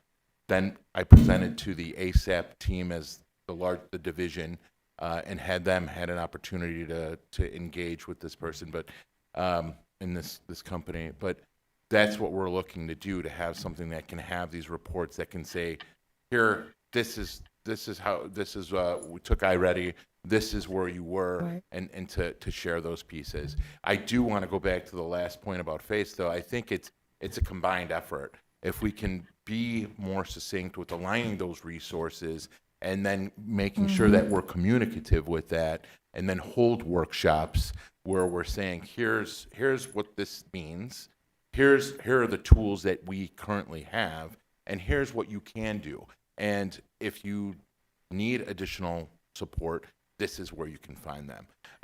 That's what we can get better at, and I think that we're working towards. It just takes time to build these pieces out. So, but we're in the same mind frame.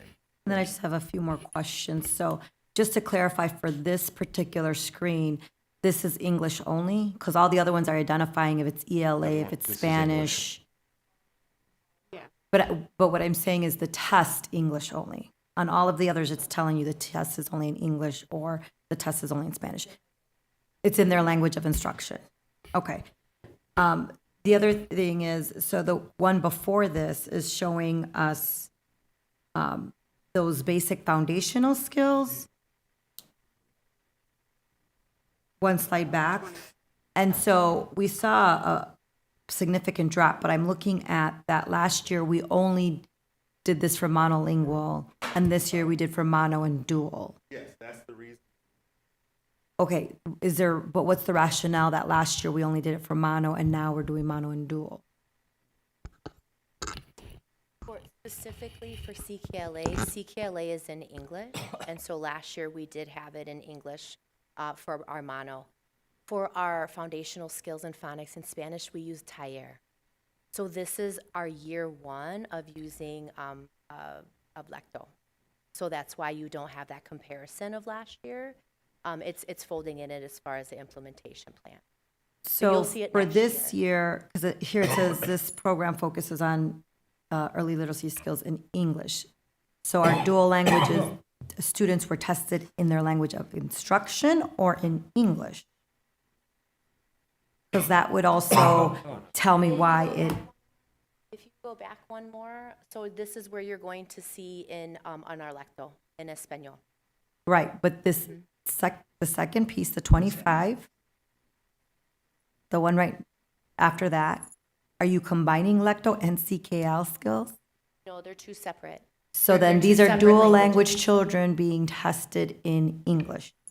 Yes, when Okay, when they are being that's what I'm taught trying to in get at. English, then they are being assessed in their unit in English. When they are being taught in Spanish, then they are being assessed in Spanish, in their content language. So this is the first year that our kindergarten students have received English foundational skills, and they get that in English, and then they also get it in Spanish. Okay, because that's what I'm trying to Yes. gather that why Yes. that dip. Thank you. So Okay, then that yes. makes more sense Yes. because we know if they don't have those foundational skills, especially by first grade, catching up is Yes. almost nearly So impossible. this would be a year one. So there are many layers, as Dr. Cesario mentioned. Now it's a year one, right? If you're a dual language teacher, when it comes to English foundational skills and using that, as well as within their lecto. Okay. So they're doing a wonderful job. I also want to note, or ask, I should say, are you guys also doing a lot of correlations as to, we saw there were certain weeks that we saw dips in attendance, specifically this year with community activity going on, and just national, federal things that have been happening that have been really impacting our local community. So have we also been taking a look at, absenteeism, how many students are actually coming to school? Because if they're not in school, they're not learning it, so they're not going to test well in it. So have we also been looking at those correlations and seeing, are we seeing those We dips? did monitor. We were monitoring attendance, yeah. But monitor the attendance. We didn't see huge dips. Amanda Okay. can probably speak to that more clearly. But we didn't see huge dips. But here's the thing: is we don't know what the impact was in terms of what was. Teresa, did you want to say something? You can tell by and also were they there for testing day, right? So what percentage of students were there on testing day and took these tests? Yeah, we didn't. versus Yeah, what- et cetera? we did monitor that, but there wasn't a huge. We didn't see There wasn't very- a big We- impact that No, and Okay. the Not- board was receiving those attendance reports. However, though, what we don't take account for is the anxiety that That's what kids I I was also coming going to ask school about with, that, right? the 'Cause there's- trauma. Right, Yeah. so we didn't have a way to capture that unless it was reported. I mean, there was some cases where students may speak with the counselor principal, but there was other, the anxiety that there wasn't a way to capture that data. Yes and no, right? So for those that were reported, you should be able to see an increase over time of how many students were referred to counselor, to their social worker, to, their psychologist, whatever, or the wraparound center, et cetera. Like we could see those metrics if those metrics are higher this year than last year. And you're absolutely right. So when I'm talking about qualitative data, I'm talking about, so I get where you're going. When I'm talking about the anxiety, all those other Right, trauma absolutely. factors that our students were coming with. One, when you say yes and no, so those referrals, which were not out of the roof, in terms of numbers, capturing that, we could see that.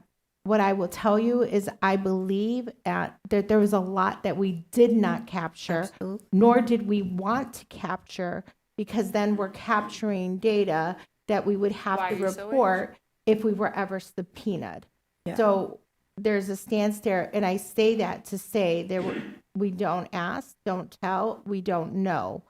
So that's where I was going with that component. However, we can look at when we can triangulate the data on SEL supports, counselor referrals, the wraparound, and we did look at those numbers in a sense. I don't think they were off the and chart. all I was going to say is they were not, No. of the ones that were not self-reported, we don't know what the impact was because they didn't report But did that we they see a wanted trend to. that there was more this year than last year? At the same moment of time? We'd have to is go what back you- and look. Yeah. Okay. I'd have to go back and look, but what I was that's saying gonna is, impact in our terms of student in learning. terms of attendance, there wasn't a huge deviation. In terms of the impact that it could have had, it to me it's intangible. You don't know unless someone self-reported, to your point. And so we can bring back, we can look at that data and we can share that with you all. But we didn't. That's not captured here. Right. We can And then- triangulate it for MOY and also when we look at the cohorts that Ms. Lensing brought up. So we can look at that. Because I'm just saying, like, again, trying to find where we can support because it's all connected together. We Absolutely. can obviously look at the specific tests and go towards what skill, but if we know that there's other factors that we can also support, that's what we need to be looking Yeah. at. And then last, looking at the data, it is very concerning. We're seeing that more than half of our children are not at level. Are we starting to summer school plan? We already I don't- started. Perfect. I don't want to wait till like. We already started the summer. We already started the summer school planning. That was another thing we talked about in the division meeting yesterday. But the plan is similar to last year, is to use the core curriculum again to extend that. Ms. I know Handel's Ms. been waiting Lansing for a has while. another to talk. question. Yeah, I am going to repeat my question that I had a couple meetings ago in terms of the proficiency cut scores. I know that they were changed. And I want to know, now, because on one of the slides, it showed that there were a number of percentages in the almost proficient, like that, right? Now, is that due to the state with the proficiency cut scores? It's okay. That's a great question. I just want to explain it. Because I know that it has started. So the IAR cut scores have changed. You're absolutely right. What we're showing here does not include the IAR, but I'm going to let, just for clarification's sake, let Dr. Brown speak to what happened so that everyone knows about the change, so the Okay, community is but aware. let me finish, because my question that goes along with that is, what plan is there to disseminate this information regarding the scores and how they have been adjusted? What plan do we have to get that to the parents so that the parents can understand? Because my concern, I don't want the parents to have a false sense of their children being here when in fact that's not true because of the changing cut scores. Okay, so I'm going to have Dr. Brown explain why the scores were changed, what it means, and then in terms of the last part of your question about informing parents, I can talk about, I can have Dr. Brown talk about what we've done already and then what we can do in the future. So when you look at the state's documentation around this, you'll see them use the phrase right sizing. And what they're trying to say is that over the years, Illinois has repeatedly shown themselves to have the highest test scores, or cut scores, I should say. in the United States. So I don't remember if it was ranked 3, top 5, something like that, where our cut scores were much higher than any other in the state.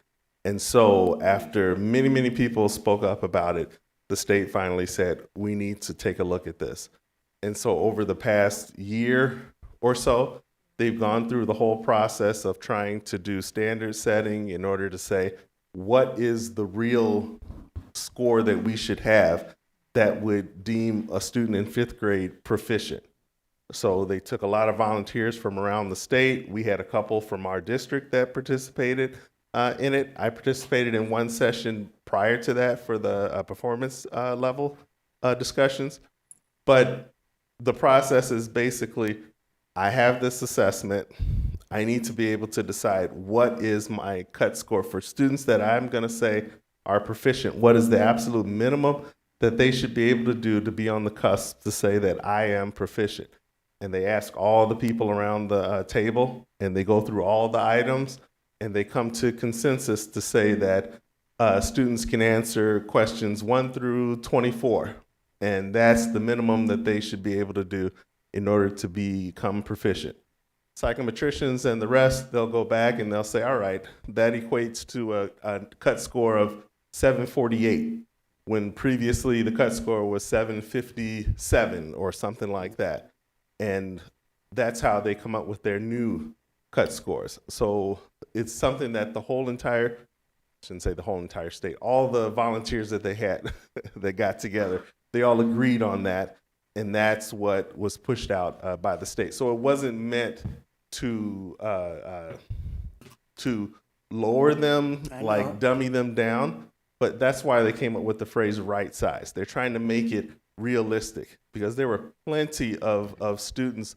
They give you a couple of examples in their literature of students that were taking 5 AP classes, doing well in them, and still not scoring high on the ACT or on the SAT, but they were accepted into universities, getting on the honor roll at the universities. And most people would say, if you didn't know about their ACT score, they would say, oh, that's a good student. That student is on track to do well.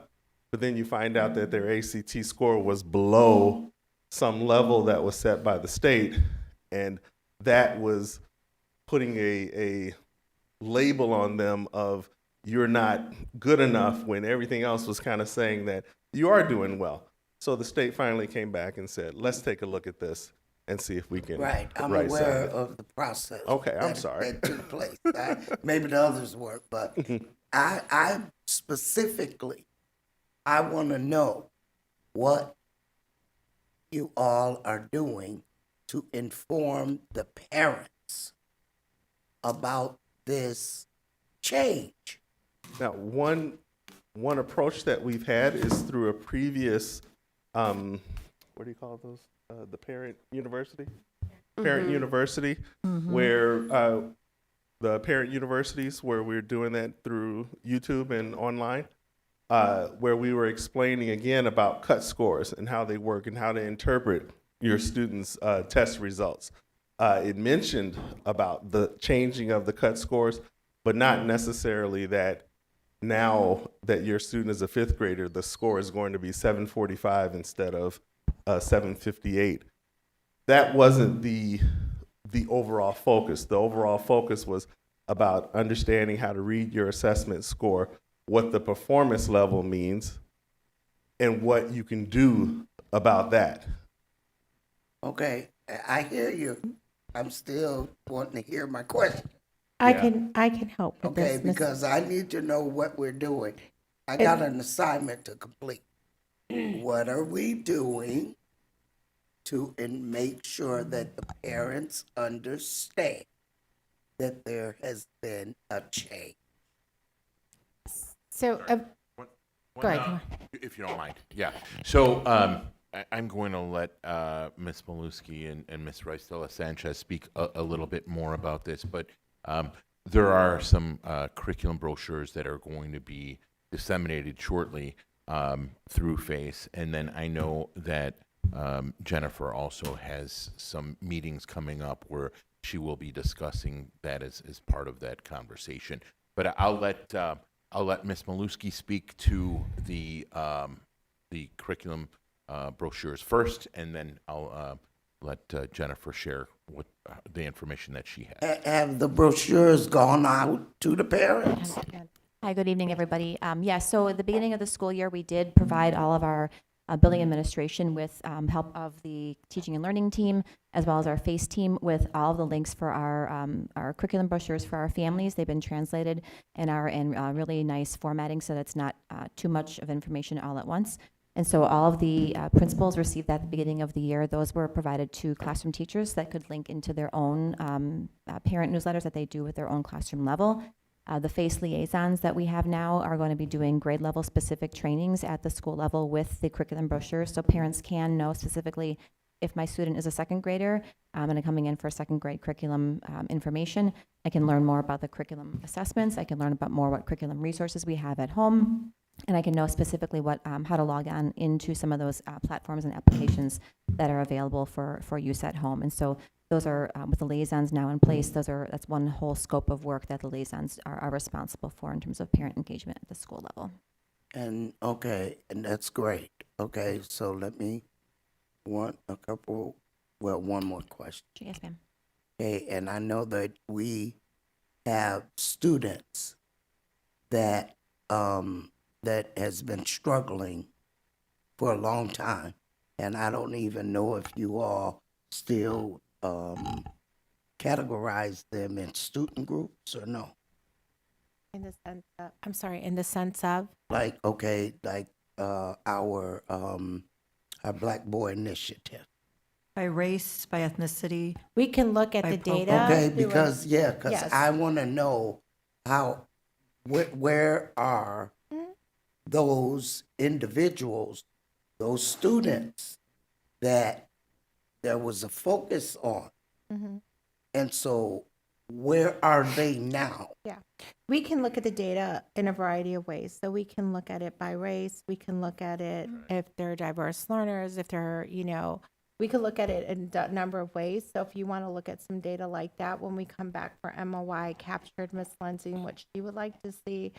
I heard from Ms. Fabian. I will also bring that along too. We'll look by race in multiple different categories. Because we're in like year 4 now. Yes. If I can And, Right. and to answer Ms. Ms. Briscoe, it's and year to 4? answer your question earlier, is there is going to have to be in a sense, a road show in the sense of how the accountability system is changing for the state. I was just in a meeting with Dr. Sanders on Friday. I mean, they're still working out a lot of those logistics. It is not completely set as of yet. Once all of that does get solidified by the state, it will be our responsibility to educate all the stakeholders in our community around that. So what I potentially foresee is virtual opportunities, in-person opportunities, building opportunities where principals are leading these discussions with their school communities. So yes, Ms. Hannah, that will be rolled out once all of that is solidified. Can I just clarify something really quick? So 2 things. Mr. McBride has had it for a sorry. long time. I didn't see his hand up. So was I after Ms. Hannah or am I after Ms. Fabian? I can wait for Ms. Ms. McBride, I apologize, but earlier, board president had said Ms. Hannah, then Ms. Lensing. So I'm fine to wait for you to go because you haven't spoken. I'm just clarifying that that's what was said, so I want to make sure that my hand raising before wasn't I thought missed. you spoke, then Ms. Hannah spoke, and then he wanted to speak. It's okay. It's It fine, doesn't you matter. can go. It don't matter. I'm just clarifying. I'm just trying to follow. No. I see somebody raise a hand. You had. Well, like you were saying, Ms. Hannah, categorized. When I was going to school, we were categorized by 7-1, 7-2, 7-3. Absolutely. And that was based on our ability to learn. And as we, throughout the year, we were able to, the teachers were able to see us progress and we were moving on up. Absolutely. And since then, I think later the year, it's called wraparound. It was called wraparound after that. They changed it to something called wraparound. You did not move until you learned. now, I guess now, whether you learn or not, you just move You on. still moving. Yeah, but you did not move until you learned. And you did learn because you had all kind of components to help you learn. You had community, speaking of community, you had community in the building working with students and whatnot to help them, I guess, overcome some of the disparities that I can't learn, but then you had community members in there behind them, pushing them. But I do know that in order to learn, if you don't know something, you need some help. Some people got money. They send their kids to Sylvan to make sure that they learn. They got programs out where they can learn. Now, we don't. We come from a community where they don't have a lot of money. A lot of kids come in with poverty. But so what do you do with that? One thing you do is summer school. That's one thing you do. But summer school, to me, should be all year round. You shouldn't have to wait till the end of the year to say, well, we're going to help you. You should have things in place all throughout the year to help them before summer school comes. And there are things that you can do.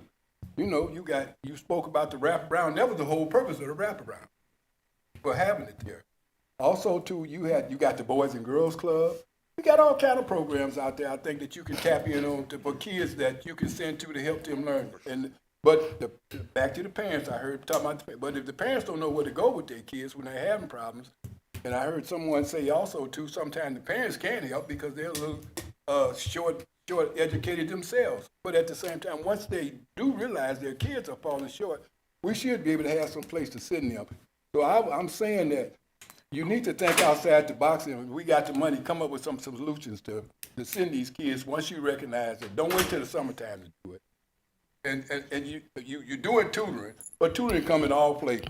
It comes in all flavors. So I have no more to say. Thank you. Okay, who's next? Ms. Lindsay. So I had raised my hand after Ms. Fabian had her question around the anxiety component.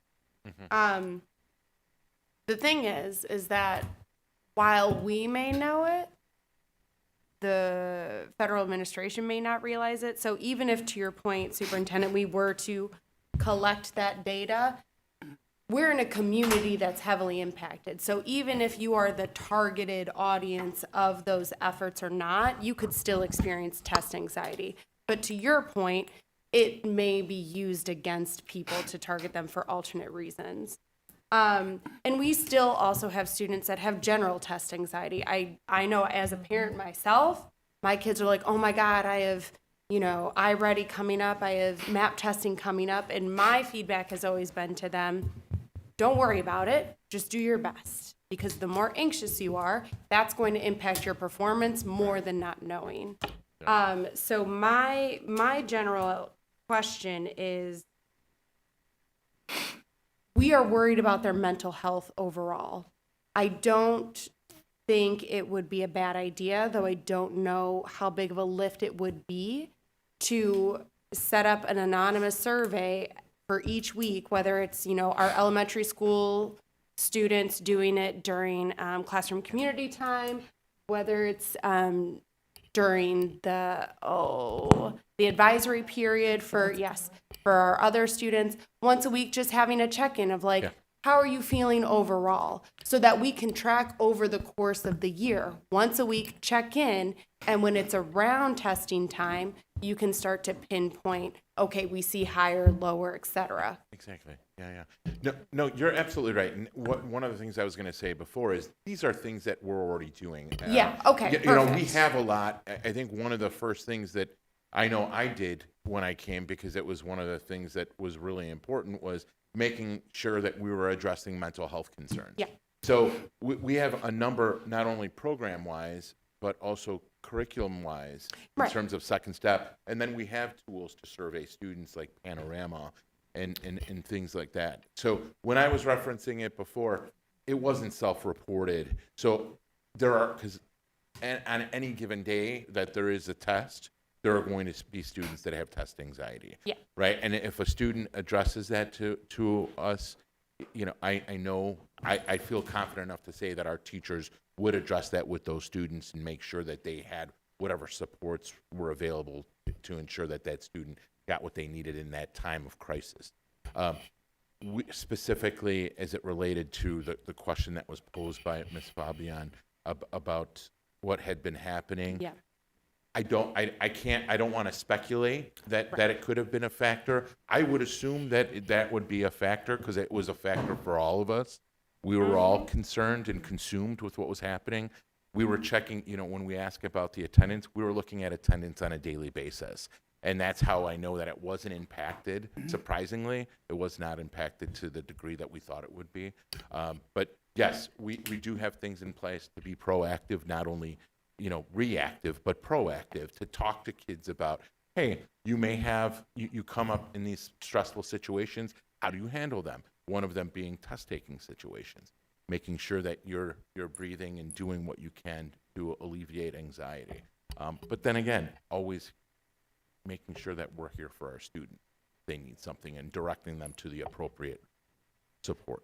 It's Okay, almost 9 o'clock. We're gonna have I to guess I'm bring this. confused on your response, Dr. Cesario. Are you saying we are checking in with them once a week, or we just have the SEL programming to support them? We have at a number of different things, times? is what I'm saying. But Panorama, is that happening every week? No, it's just Yeah, exactly. beginning and That's what I just wanted to make sure. Okay, Okay. I'm good. So you're asking for a weekly check. We did hear your idea, Miss Lindsay. It's I take it or did, leave I wrote it down, so, just so you know, it didn't go. Yeah. So I just wanted to clarify, so we're not reinventing the wheel. And I will send the links to Ms. Placencia. ISB.net already has all of that information and translated in several languages on the proficiencies and the cut scores and the student growth and how all of those metrics are calculated and how everything was changed and why it was changed. So all of that is already done and it's already translated. So as we're putting out all this information to our families, we don't need to spend all this time reinventing the wheel. I'll send you all those links. Thank you. And then, and to your point, Ms. Placencia, yes, next year is going to look even more different because the process was a year and a half long, but they're still going. So it's going to look different again. To Ms. Hannah's question, the report card, the IllinoisReportCard.com has changed as well so that you can disaggregate data by growth, by proficiency, by type of assessment. So you can actually go into our district and ask for, I want to see this group of students, how they did in this test on proficiency or on growth. So they've changed that whole report card so you can get that disaggregated data. And also, we also have to understand that we won't be able to compare that data to previous years. So when we're also asking about the African American Male Initiative, we're asking about data that was 4 years ago, where they were taking the SATs, where the proficiency cut scores were different, and where we were using a different curriculum. So not only is that data cannot be, it's going to be skewed, obviously, but we can't do a comparison because it's not the same data on the report card. And then even on here, because this has nothing to do with the report card. This is our curriculum. So we can't even compare our curricular scores from 4 years ago to now if they're doing a whole different assessments. So I just want to caution us that, yes, we should be absolutely looking at that data, but there should always be the caveat before that to say, this is what they were tested in 4 years ago. This is what they're being tested at now, and maybe just compare the years of the actual testing. But 4 years, there's 3 years in between. And so what's been going on in them 3 years? That's all I'm saying. I hear what you're saying. But those metrics, so even the SAT changed not the following year. No, So that's I what I'm get it. saying. Like, we just need to make sure that we're comparing apples to apples, because otherwise it's a moot point trying to compare SAT to ACT and trying to compare, CKLA scores. I just want to make sure that we're comparing apples to apples and we're not confusing our parents even further. Thank you. Thank you. Thank you, Dr. Cesario. Thank you. We're done. We're moving on. Thank you. Item 18, FOIA report. This is just an informational item. The work from the FOIAs that have come in and been processed for the month of November is available for your review. Thank you. Number 19, old business. Is there any I old got business? some old business. I just want, at the last meeting, I got very disturbed because we were given a report, we were told about the Brookside roof. And I know that there had been some leaking over there. And I need to understand why the board was told that the entire Brookside roof was going to be replaced for $10 million. And then we find out that the roof, the $10 million roof, had left portions that were undone. And I don't remember that being told to us. We were told that the entire roof at the school was going to be done. Now, I'm looking for some answers, and you know, I'm not going to get gaslighted or anything, because that's taxpayer money, and the taxpayers heard also that the entire roof was going to be done. And now we were told that only a portion of it was done. $10 million? Somebody need to answer some questions. So, Ms. Hannah, let me ask the board, which I could follow up on this, look into this, and get this out to the board, and we can make a statement on this at our next meeting. To give Mr. Moulton, who is sitting in the back, time to look into, because this is the first time I've heard of it leaking, to look into the leaks. Are you okay with that, Ms. Hannah? Sure. I that just okay? just need some answers sooner than later. So we will get an email out to the board on this before Friday. Today is Tuesday, LeBaron. I need something to go out to the board before Friday. But we will also, because you did state it was taxpayers' money. It is. It absolutely is. Yes, Ms. Hannah. We will make a statement to, I don't want to say correct the record, because that sounds negative. Let me just look at it, and then we will let our stakeholders know what's going on with your question. Is that okay? That's fine. Okay. Thank you. Item 20, new business. I got some new business.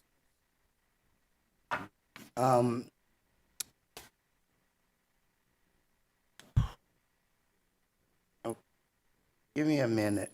I need to consult with legal. Okay.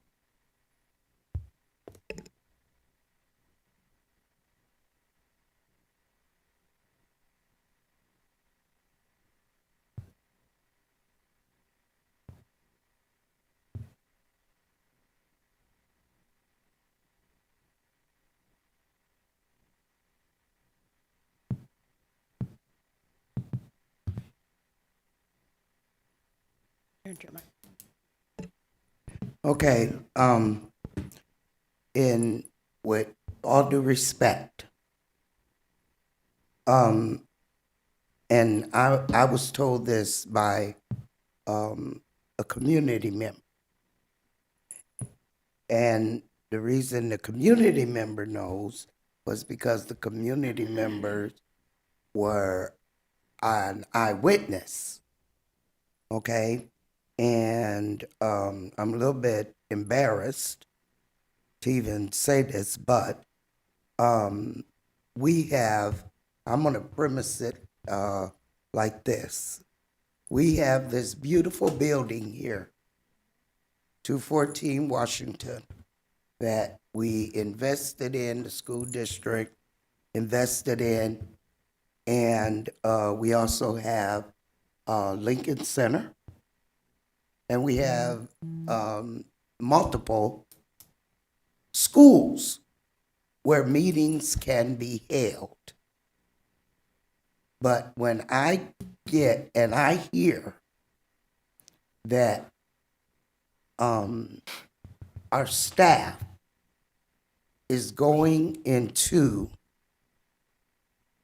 a bar in the middle of the day, don't know what was going on, but the appearance of that is not good for our school district.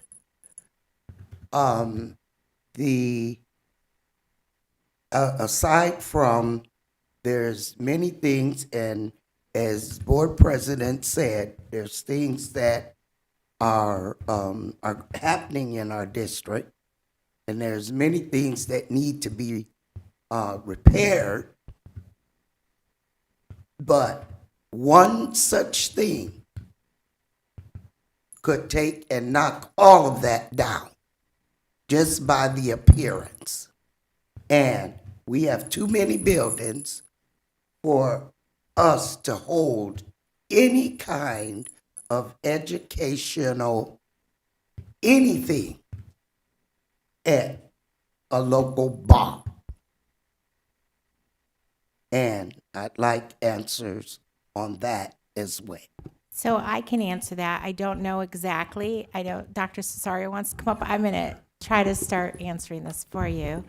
I don't know what you term as a local bar. The ASAP had their MOY meeting at Lucky Scotty's, which is a restaurant and which catered for the board this evening.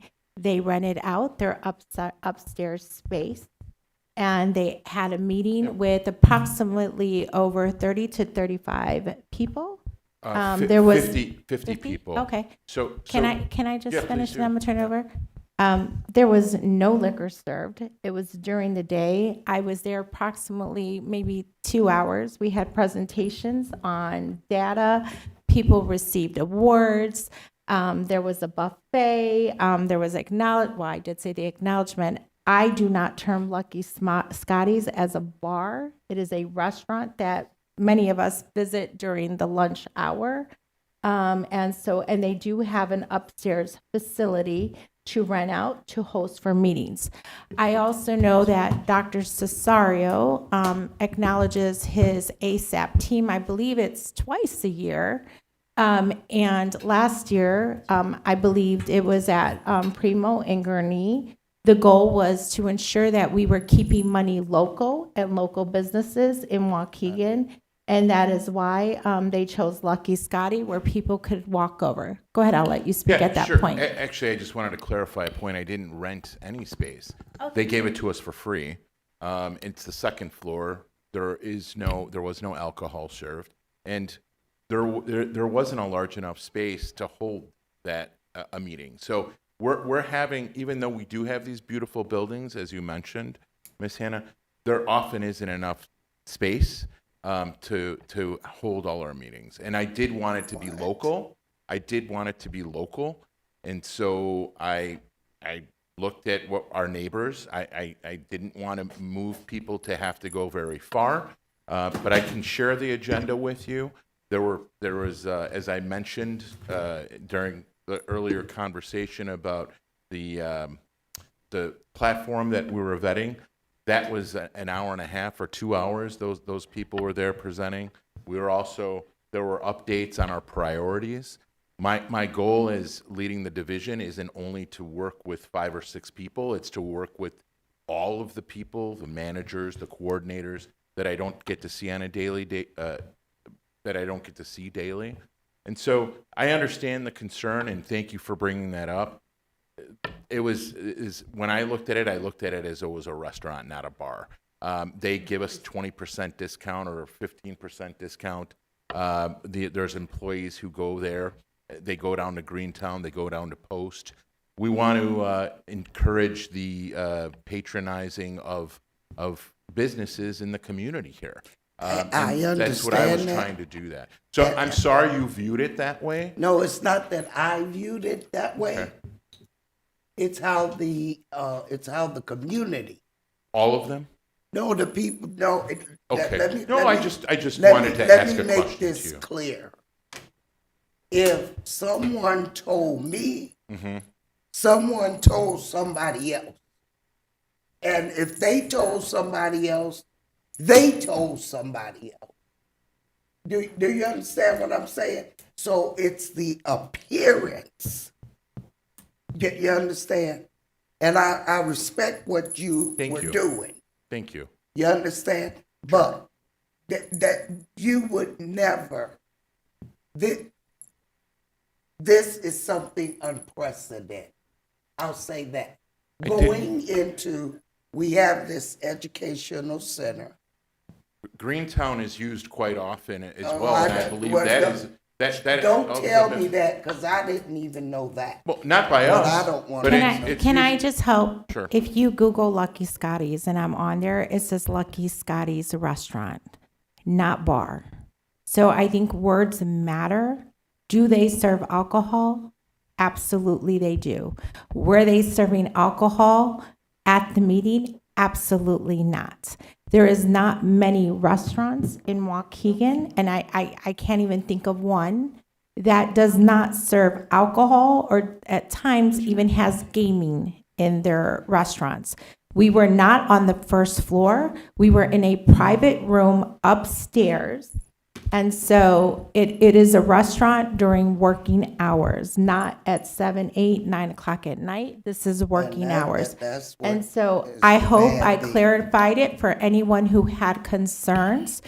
There was an ASAP meeting at Lucky Scotty's, which is a restaurant, and it was upstairs in a private venue with the ASAP team. The venue was not rented. Thank you for the clarification. It was donated. And we did buy food for our staff, which we would have bought even if they were here. It was Thank from you. 10 to 2. I just want to be very clear. It was from 10 to 2. I waited until everyone had left. No one was behind. And in fact, I come back to the building here and had to talk to a number of people, and everyone went back to the respective building. So, but thank you for bringing it up, and I understand, but thank you, Superintendent, for emphatically stating that, it is a restaurant, and we were there to do business. People in Waukegan know what it is, tourists. Hey, So can I also No, ask? I don't. Look, we can move on. Well, Because I'm done. Ms. Fabian. I don't want issues like this to continuously come up. So when we have an issue like this, can we ask that it's also sent out so that it can be looked into, so we have these answers, so that everyone is prepared and not caught off guard? Because I also don't want our staff to feel like they can't go next door and eat lunch. Especially when we keep saying we want to bring parents in, we want to bring community in, we want to have all these partners. That is one place that I know does partner with us and does give discounts specifically to Waukegan staff, and has been helpful, along with many other restaurants that you show your Waukegan ID during lunch, they will give you a discount. So I don't want our staff to feel like they're being monitored during their lunch hour where they can choose to eat where they would like to eat. I understand the appearance, but our community members or member, whoever's bringing this to your attention or to the community's attention, also needs to understand that it's their lunch hour. They are free to eat where they want to eat, and if they're not consuming alcohol, doing any of that, there are very, very few places that don't serve alcohol and also serve food.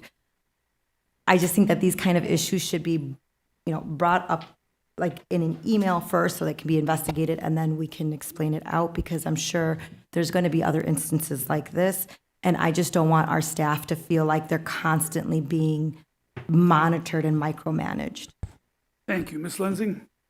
I just want the public to be aware that we do have policies and expectations in place for staff coming to work under the influence. And I just want to make sure that like we are also specifying during working hours. I know during the pandemic, at least on social media, there was a lot of conversation around, I am a teacher, but I am still a person. So while I'm in the classroom and I'm working with your students, I am very professional, but I can be in the community on my own time, being an adult, consuming and behaving as I find appropriate for myself. I can understand the community's concern because the general optics may not look good according to their perspective. I think these types of situations just highlight the need for us to rebuild that trust on all levels. So it highlights the work that needs to be done. Thank you, Ms. Lensing. Okay, next item, student discipline matters. I see none. Board member time. Let me go, I just got. You want to go first? Okay, Ms.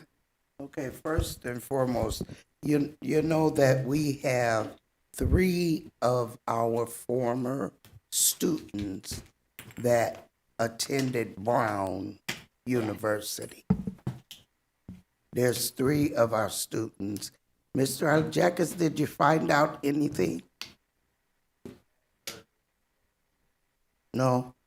Okay, well. They attend there now? Yes.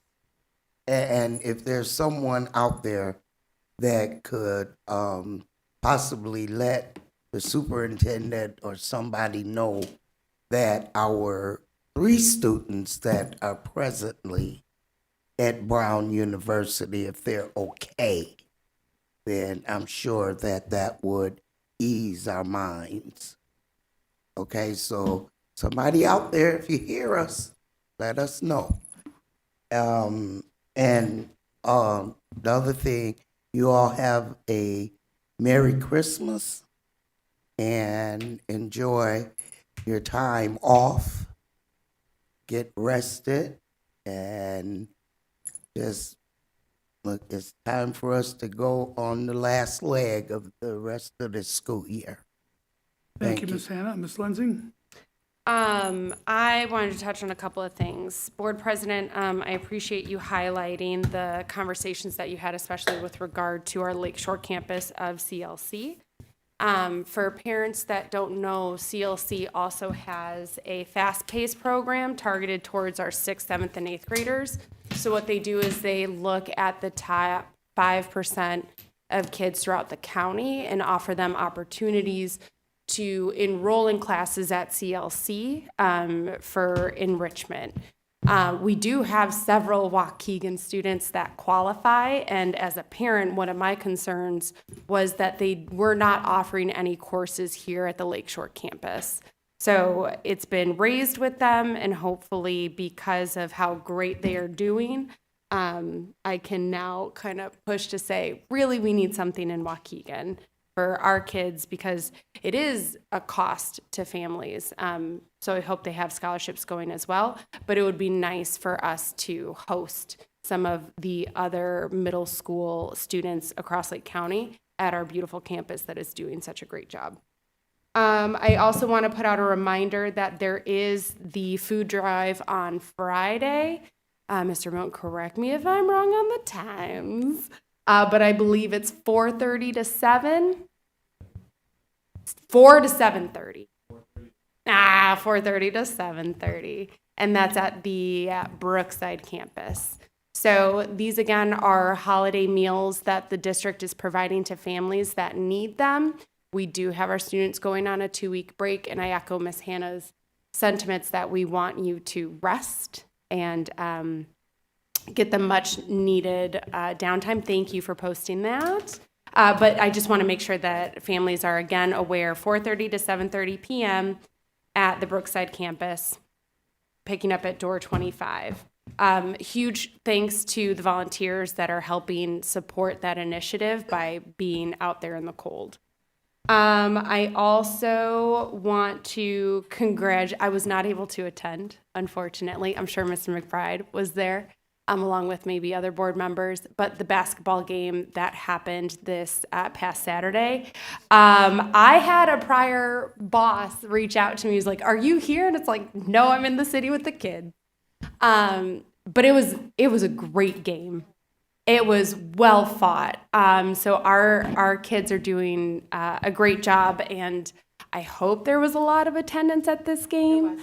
Perfect. So if we can get that to continue through the rest of the season for other sports, that would be great. I'm going to echo again, Ghetto Bird. I'm hoping to see that as a comeback because that is a deep Waukegan tradition. But great job, basketball team. I also want to commend our elementary and middle school students. You just went through some of the testing that we referred to tonight, and I want to wish our high school students good luck. Their finals start tomorrow. Rest at this point, you just need to sleep, and then just try your best, and we'll see how it shakes out, but good luck to you guys. And then the last thing is, I hope everyone has a good holiday break. I know the holidays bring mixed feelings for people. Some people are mourning the loss of their loved ones. We do have some families impacted by the federal administration, so they may not have certain family members with them. But hopefully you just take a time to hug those around you and just appreciate one another. And as we end the semester and for when we come back, it's my hope that we continue to pour love into these students because we have the best kids. We do. And they need to feel it. So if everyone can do their part and just share the love, that would be great. That's all I have. Thank you, Ms. Lindsay. Ms. Fabian? So the Waukegan Public Schools Foundation will be doing the annual Polar Plunge. So if you want to see Mr. Alatsakis, Mr. Luosa, myself, and former board member Ms. Gonzalez act like fools running into cold water, we will be there to support our Waukegan Parks Foundation.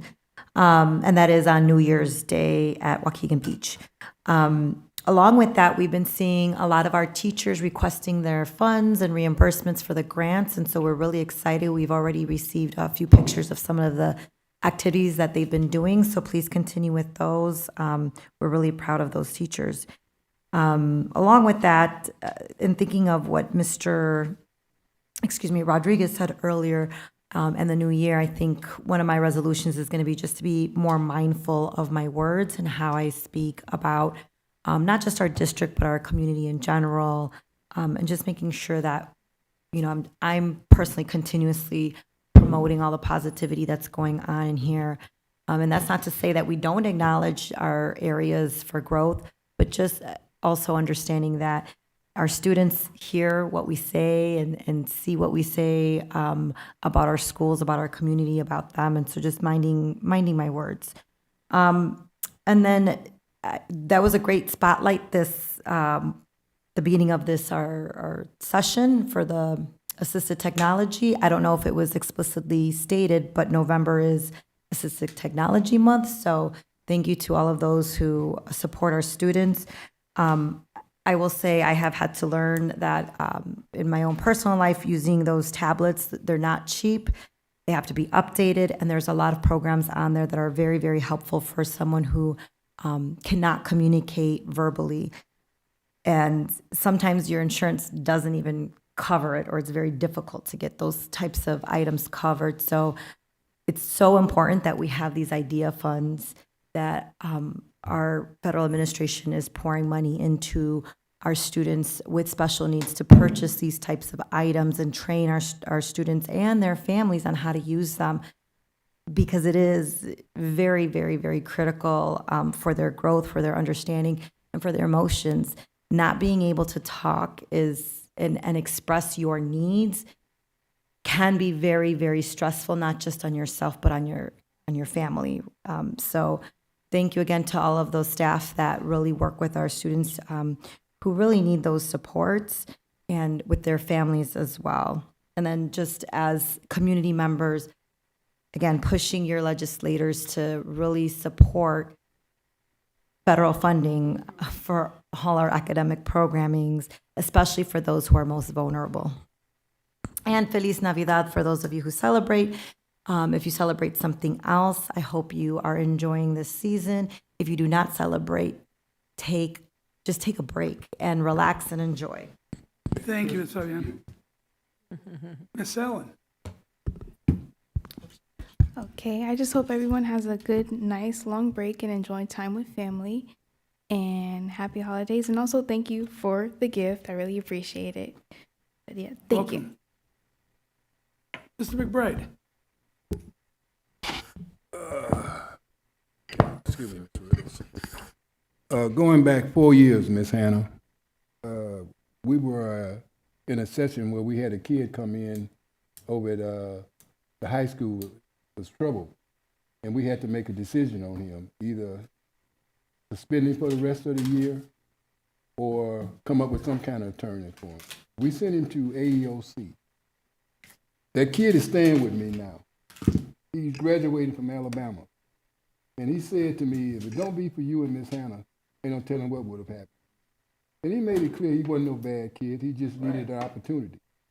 And just like him, there's so many other kids like him. They just need a little support because sometimes they come from families that don't get that support. And as a result, they just do things they ain't got no business doing, not because of the fact they don't know no better, just because of the fact they don't have nothing else to give them any support. But anyway, this kid now, he's staying with me. And also to the backstory behind it, he's Trayshawn's brother. Can you believe that? Right? And you all don't know who I'm speaking about, Trayshawn. Trayshawn was my grandson that committed suicide in my garage. And he was another kid that we sent down to Des Plaines to Connections. He didn't make it, but his brother did. And I'm so proud that his brother is back here in Waukegan. He's going to graduate in May. And you know I'm going to be down there, me and my wife, to support him. So but I'm just saying that we have kids that we underestimate because they don't get the opportunity. And sometimes we look at them as what we shouldn't be looking at. I'm kind of emotional right now. And I know that we have kids. And Miss Melissa knows I have a nephew that was in AEOC. Guess what? He's an attorney now for Amazon. But he always tell me, Uncle Jeff, I'm glad that you were behind me and you helped me get this done and do this and do that. And right now, that young man is an attorney for Amazon. And he came back here to 1 year, I think it was, when in Valencia, and went back to AEOC to talk to the students and say, you can make it if you want to. Thank you. Thank you, Mr. That's my Christmas present. And he speaks how many languages? He speaks 4 different languages. Wow. Oh, thank you, Mr. McBride. Yeah. Mr. Riddle. Yes. I guess the only thing I want to say is that the spotlight on 60, as well as what we heard from Ms. Fabian and Mr. McBride here, Waukegan does provide some wonderful opportunities for our students, and they do wonderful things with their lives. This was brought to my attention this week here when our Lions Club had our annual holiday party at Bertrand's, and we had special needs children there, about 35, 40 children and their teachers. And one of the things that always impresses me, and we do this annually, is the teachers and the way they care for those students.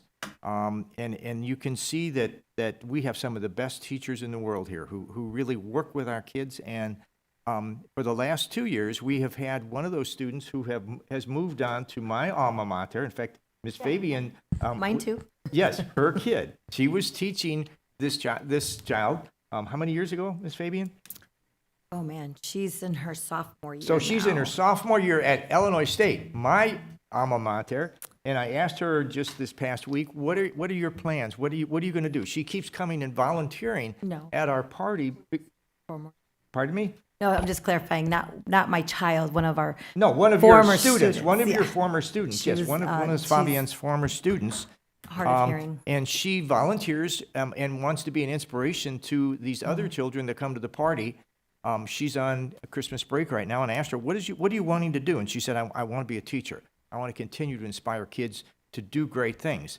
I had so much help, Ms. For the Fabi. deaf and- She wants to be a teacher for the deaf and hard of For hearing. the deaf and hard of hearing, yes. She had that support. And she had to learn how to speak, and so I'm just saying, it just really is great when I get a chance to see the good works that our teachers are doing and that our students are doing, and how we have so many students who work really hard and progress and do great things in their lives. So I just continue to do the good work. I'm thankful for all of the wonderful teachers we have in our district and the wonderful students, and hope all of you have a needed, wonderful holiday break. And thank you. Thank you, Mr. Riddle. Ms. Ramirez? Thank you, everybody. 3 more days. We're almost there, guys. 3 more days.